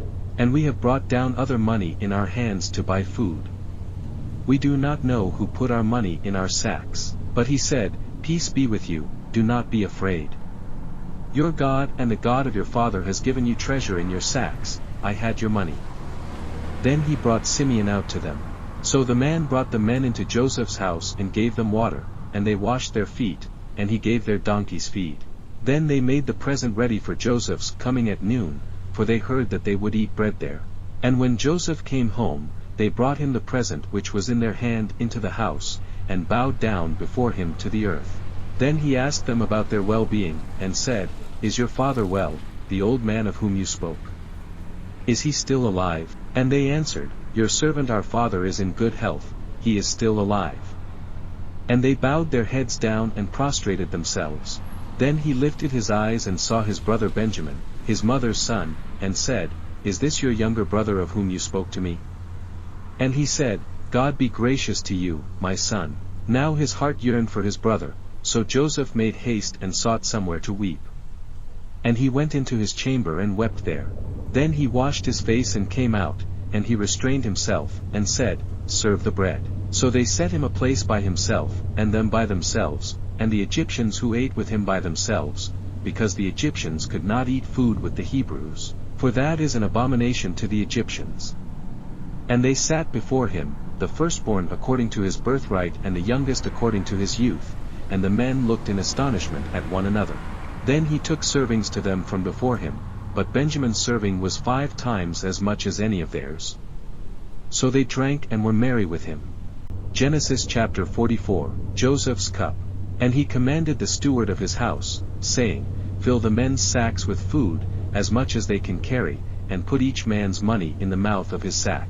Also put my cup, the silver cup, in the mouth of the sack of the youngest, and his grain money. So he did according to the word that Joseph had spoken. As soon as the morning dawned, the men were sent away, they and their donkeys. When they had gone out of the city, and were not yet far off, Joseph said to his steward, Get up, follow the men, and when you overtake them, say to them, Why have you repaid evil for good? Is not this the one from which my Lord drinks, and with which he indeed practices divination? You have done evil in so doing. So he overtook them, and he spoke to them these same words. And they said to him, Why does my Lord say these words? Far be it from us that your servants should do such a thing. Look, we brought back to you from the land of Canaan the money which we found in the mouth of our sacks. How then could we steal silver or gold from your Lord's house? With whomever of your servants it is found, let him die, and we also will be my Lord's slaves. And he said, Now also let it be according to your words, he with whom it is found shall be my slave, and you shall be blameless. Then each man speedily let down his sack to the ground, and each opened his sack. So he searched. He began with the oldest and left off with the youngest, and the cup was found in Benjamin's sack. Then they tore their clothes, and each man loaded his donkey and returned to the city. So Judah and his brothers came to Joseph's house, and he was still there, and they fell before him on the ground. And Joseph said to them, "What deed is this you have done? Did you not know that such a man as I can certainly practice divination?" Then Judah said, "What shall we say to my lord? What shall we speak? Or how shall we clear ourselves? God has found out the iniquity of your servants. Here we are, my lord's slaves, both we and he also with whom the cup was found." But he said, "Far be it from me that I should do so. The man in whose hand the cup was found, he shall be my slave. And as for you, go up in peace to your father." Judah intercedes for Benjamin.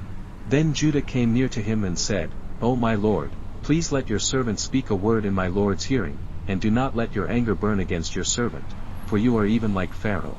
My lord asked his servants, saying, "Have you a father or a brother?" And we said to my lord, "We have a father, an old man, and a child of his old age, who is young, his brother is dead, and he alone is left of his mother's children, and his father loves him." Then you said to your servants, "Bring him down to me, that I may set my eyes on him." And we said to my lord, "The lad cannot leave his father, for if he should leave his father would die." But you said to your servants, "Unless your youngest brother comes down with you, you shall see my face no more." So it was, when we went up to your servant my father, that we told him the words of my lord. And our father said, "Go back and buy us a little food." But we said, "We cannot go down.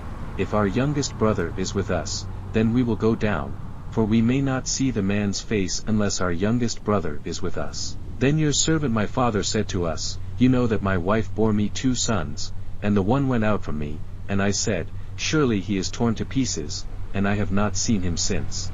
But if you take this one also from me, and calamity befalls him, you shall bring down my gray hair with sorrow to the grave. Now therefore, when I come to your servant my father, and the lad is not with us, since his life is bound up in the lad's life, it will happen, when he sees that the lad is not with us, that he will die. So your servants will bring down the gray hair of your servant our father with sorrow to the grave. For your servant became surety for the lad to my father, saying, If I do not bring him back to you, then I shall bear the blame before my father forever. Now therefore, please let your servant remain instead of the lad as a slave to my lord, and let the lad go up with his brothers. For how shall I go up to my father if the lad is not with me, lest perhaps I see the evil that would come upon my father?" Genesis chapter 45. Joseph revealed to his brothers. Then Joseph could not restrain himself before all those who stood by him, and he cried out, "Make everyone go out from me." So no one stood with him while Joseph made himself known to his brothers. And he wept aloud, and the Egyptians and the house of Pharaoh heard it. Then Joseph said to his brothers, "I am Joseph, does my father still live?" But his brothers could not answer him, for they were dismayed in his presence. And Joseph said to his brothers, "Please come near to me." So they came near. Then he said, "I am Joseph your brother, whom you sold into Egypt. But now, do not therefore be grieved or angry with yourselves because you sold me here, for God sent me before you to preserve life. For these 2 years the famine has been in the land, and there are still 5 years in which there will be neither plowing nor harvesting. And God sent me before you to preserve a posterity for you in the earth, and to save your lives by a great deliverance. So now it was not you who sent me here, but God, and he has made me a father to Pharaoh, and lord of all his house, and a ruler throughout all the land of Egypt. Hurry and go up to my father, and say to him, Thus says your son Joseph, God has made me lord of all Egypt. Come down to me, do not tarry. You shall dwell in the land of Goshen, and you shall be near to me, you and your children, your children's children, your flocks and your herds, and all that you have. There I will provide for you, lest you and your household, and all that you have, come to poverty, for there are still 5 years of famine. And behold, your eyes and the eyes of my brother Benjamin see that it is my mouth that speaks to you. So you shall tell my father of all my glory in Egypt, and of all that you have seen, and you shall hurry and bring my father down here." Then he fell on his brother Benjamin's neck and wept, and Benjamin wept on his neck. Moreover he kissed all his brothers and wept over them, and after that his brothers talked with him. Now the report of it was heard in Pharaoh's house, saying, Joseph's brothers have come. So it pleased Pharaoh and his servants well. And Pharaoh said to Joseph, Say to your brothers, Do this, load your animals and depart, go to the land of Canaan. Bring your father and your households and come to me, I will give you the best of the land of Egypt, and you will eat the fat of the land. Now you are commanded, Do this, take carts out of the land of Egypt for your little ones and your wives, bring your father and come. Also do not be concerned about your goods, for the best of all the land of Egypt is yours. Then the sons of Israel did so, and Joseph gave them carts, according to the command of Pharaoh, and he gave them provisions for the journey. He gave to all of them, to each man, changes of garments, but to Benjamin he gave 300 pieces of silver and 5 changes of garments. And he sent to his father these things, 10 donkeys loaded with the good things of Egypt, and 10 female donkeys loaded with grain, bread, and food for his father for the journey. So he sent his brothers away, and they departed, and he said to them, See that you do not become troubled along the way. Then they went up out of Egypt, and came to the land of Canaan to Jacob their father. And they told him, saying, Joseph is still alive, and he is governor over all the land of Egypt. And Jacob's heart stood still, because he did not believe them. But when they told him all the words which Joseph had said to them, and when he saw the carts which Joseph had sent to carry him, the spirit of Jacob their father revived. Then Israel said, It is enough. Joseph my son is still alive. I will go and see him before I die. Genesis chapter 46, Jacob's journey to Egypt. So Israel took his journey with all that he had, and came to Beersheba, and offered sacrifices to the God of his father Isaac. Then God spoke to Israel in the visions of the night, and said, Jacob, Jacob. And he said, Here I am. So he said, I am God, the God of your father. Do not fear to go down to Egypt, for I will make of you a great nation there. I will go down with you to Egypt, and I will also surely bring you up again, and Joseph will put his hand on your eyes. Then Jacob arose from Beersheba, and the sons of Israel carried their father Jacob, their little ones, and their wives, in the carts which Pharaoh had sent to carry him. So they took their livestock and their goods, which they had acquired in the land of Canaan, and went to Egypt, Jacob and all his descendants with him. His sons and his sons' sons, his daughters and his sons' daughters, and all his descendants he brought with him to Egypt. Now these were the names of the children of Israel, Jacob and his sons, who went to Egypt. Reuben was Jacob's firstborn. The sons of Reuben were Hanok, Palu, Hezron, and Carmi. The sons of Simeon were Jemuel, Jamin, Ohad, Jachin, Zohar, and Shaul, the son of a Canaanite woman. The sons of Levi were Gershon, Kohath, and Merari.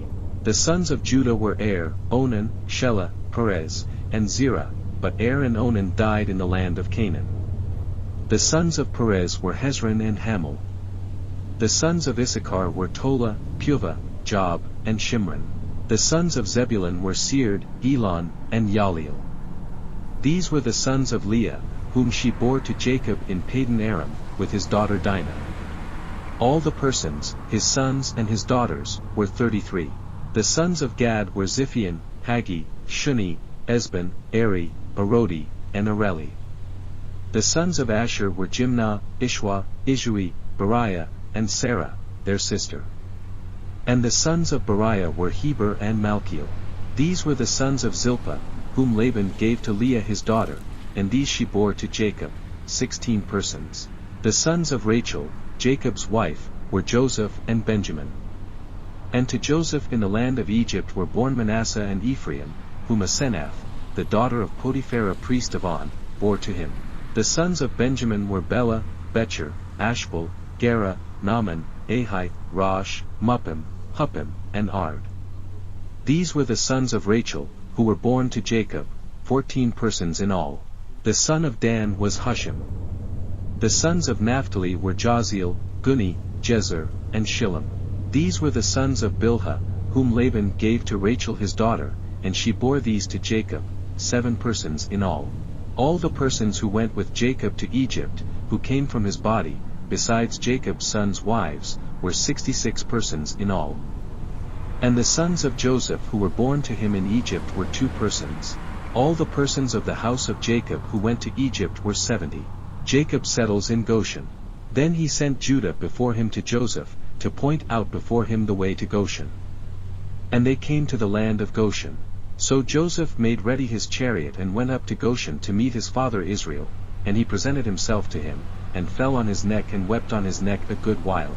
And Israel said to Joseph, Now let me die, since I have seen your face, because you are still alive. Then Joseph said to his brothers and to his father's household, I will go up and tell Pharaoh, and say to him, My brothers and those of my father's house, who were in the land of Canaan, have come to me. And the men are shepherds, for their occupation has been to feed livestock, and they have brought their flocks, their herds, and all that they have. So it shall be, when Pharaoh calls you and says, What is your occupation? That you shall say, Your servant's occupation has been with livestock from our youth even till now, both we and also our fathers, that you may dwell in the land of Goshen. For every shepherd is an abomination to the Egyptians. Genesis chapter 47. Joseph is governor of Egypt. Then Joseph went and told Pharaoh, and said, My father and my brothers, their flocks and their herds and all that they possess, have come from the land of Canaan. And indeed they are in the land of Goshen. And he took 5 men from among his brothers and presented them to Pharaoh. Then Pharaoh said to his brothers, What is your occupation? And they said to Pharaoh, Your servants are shepherds, both we and also our fathers. And they said to Pharaoh, We have come to dwell in the land, because your servants have no pasture for their flocks, for the famine is severe in the land of Canaan. Now therefore, please let your servants dwell in the land of Goshen. Then Pharaoh spoke to Joseph, saying, Your father and your brothers have come to you. The land of Egypt is before you. Have your father and brothers dwell in the best of the land, let them dwell in the land of Goshen. And if you know any competent men among them, then make them chief herdsmen over my livestock.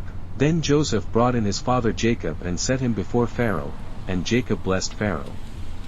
Pharaoh said to Jacob, How old are you? And Jacob said to Pharaoh, The days of the years of my pilgrimage are 130 years, few and evil have been the days of the years of my life, and they have not attained to the days of the years of the life of my fathers in the days of their pilgrimage. So Jacob blessed Pharaoh, and went out from before Pharaoh.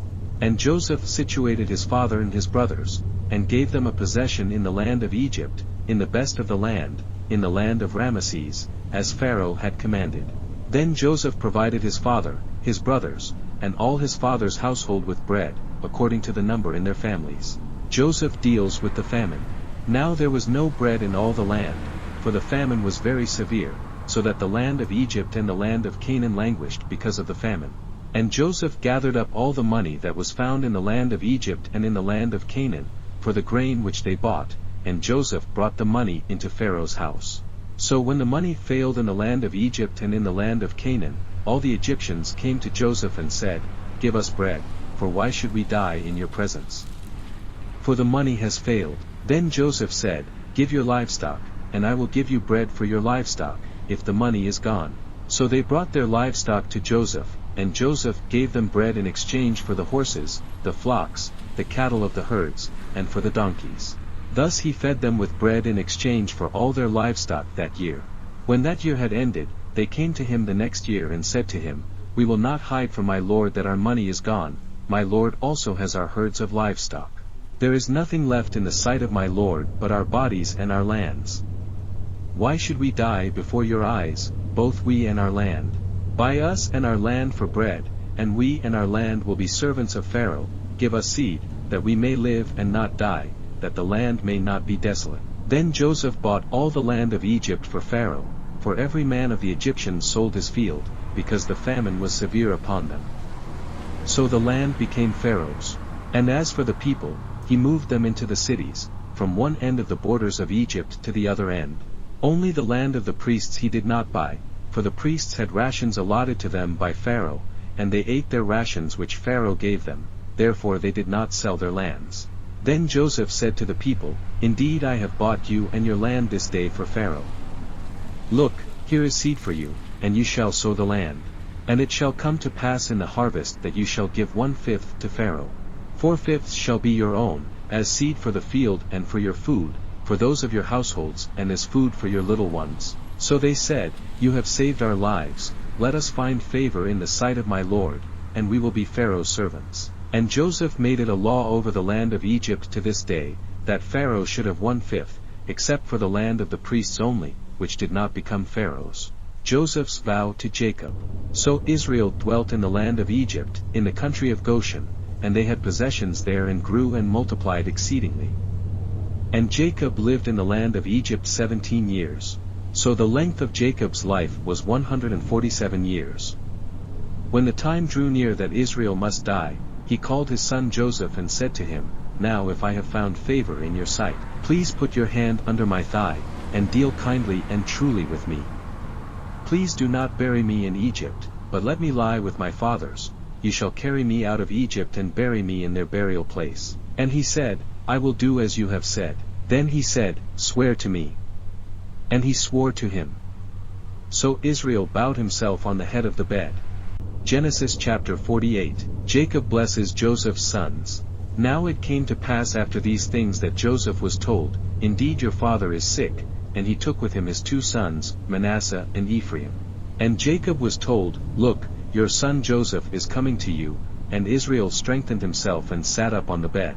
Then Jacob said to Joseph, God Almighty appeared to me at Luz in the land of Canaan and blessed me, and said to me, Behold, I will make you fruitful and multiply you, and I will make of you a multitude of people, and give this land to your descendants after you as an everlasting possession. And now your 2 sons, Ephraim and Manasseh, who were born to you in the land of Egypt before I came to you in Egypt, are mine, as Reuben and Simeon, they shall be mine. Your offspring whom you beget after them shall be yours. They will be called by the name of their brothers in their inheritance. But as for me, when I came from Padan, Rachel died beside me in the land of Canaan on the way, when there was but a little distance to go to Ephrath, and I buried her there on the way to Ephrath, that is, Bethlehem. Then Israel saw Joseph's sons, and said, Who are these? Joseph said to his father, They are my sons, whom God has given me in this place. And he said, Please bring them to me, and I will bless them. Now the eyes of Israel were dim with age, so that he could not see. Then Joseph brought them near him, and he kissed them and embraced them. And Israel said to Joseph, I had not thought to see your face, but in fact, God has also shown me your offspring. So Joseph brought them from beside his knees, and he bowed down with his face to the earth. And Joseph took them both, Ephraim with his right hand toward Israel's left hand, and Manasseh with his left hand toward Israel's right hand, and brought them near him. Then Israel stretched out his right hand and laid it on Ephraim's head, who was the younger, and his left hand on Manasseh's head, guiding his hands knowingly, for Manasseh was the firstborn. And he blessed Joseph, and said, God, before whom my fathers Abraham and Isaac walked, the God who has fed me all my life long to this day, the angel who has redeemed me from all evil, bless the lads, let my name be named upon them, and the name of my fathers Abraham and Isaac, and let them grow into a multitude in the midst of the earth. Now when Joseph saw that his father laid his right hand on the head of Ephraim, it displeased him, so he took hold of his father's hand to remove it from Ephraim's head to Manasseh's head. And Joseph said to his father, Not so, my father, for this one is the firstborn, put your right hand on his head. But his father refused and said, I know, my son, I know. He also shall become a people, and he also shall be great, but truly his younger brother shall be greater than he, and his descendants shall become a multitude of nations. So he blessed them that day, saying, By you Israel will bless, saying, May God make you as Ephraim and as Manasseh. And thus he set Ephraim before Manasseh. Then Israel said to Joseph, Behold, I am dying, but God will be with you and bring you back to the land of your fathers. Moreover I have given to you one portion above your brothers, which I took from the hand of the Amorite with my sword and my bow. Genesis chapter 49. Jacob's last words to his sons. And Jacob called his sons and said, Gather together, that I may tell you what shall befall you in the last days. Gather together and hear, you sons of Jacob, and listen to Israel your father. Reuben, you are my firstborn, my might and the beginning of my strength, the excellency of dignity and the excellency of power. Unstable as water, you shall not excel, because you went up to your father's bed, then you defiled it, he went up to my couch. Simeon and Levi are brothers, instruments of cruelty are in their dwelling place. Let not my soul enter their counsel. Let not my honor be united to their assembly, for in their anger they slew a man, and in their self-will they hamstrung an ox. Cursed be their anger, for it is fierce, and their wrath, for it is cruel. I will divide them in Jacob, and scatter them in Israel. Judah, you are he whom your brothers shall praise. Your hand shall be on the neck of your enemies. Your father's children shall bow down before you. Judah is a lion's whelp. From the prey, my son, you have gone up. He bows down, he lies down as a lion, and as a lion, who shall rouse him? The scepter shall not depart from Judah, nor a lawgiver from between his feet, until Shiloh comes, and to him shall be the obedience of the people. Binding his donkey to the vine, and his donkey's colt to the choice vine, he washed his garments in wine, and his clothes in the blood of grapes. His eyes are darker than wine, and his teeth whiter than milk. Zebulun shall dwell by the haven of the sea, he shall become a haven for ships, and his border shall adjoin Sidon. Issachar is a strong donkey, lying down between two burdens. He saw that rest was good, and that the land was pleasant. He bowed his shoulder to bear a burden, and became a band of slaves. Dan shall judge his people, as one of the tribes of Israel. Dan shall be a serpent by the way, a viper by the path, that bites the horse's heels, so that its rider shall fall backward. I have waited for your salvation, O Lord. Gad, a troop shall tramp upon him, but he shall triumph at last. Bread from Asher shall be rich, and he shall yield royal dainties. Naphtali is a deer let loose, he uses beautiful words. Joseph is a fruitful bough by a well, his branches run over the wall.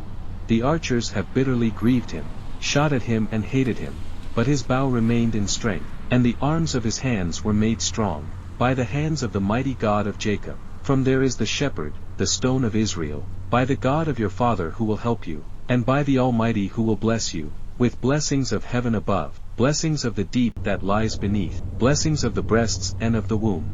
The blessings of your father have excelled the blessings of my ancestors, up to the utmost bound of the everlasting hills. They shall be on the head of Joseph, and on the crown of the head of him who was separate from his brothers.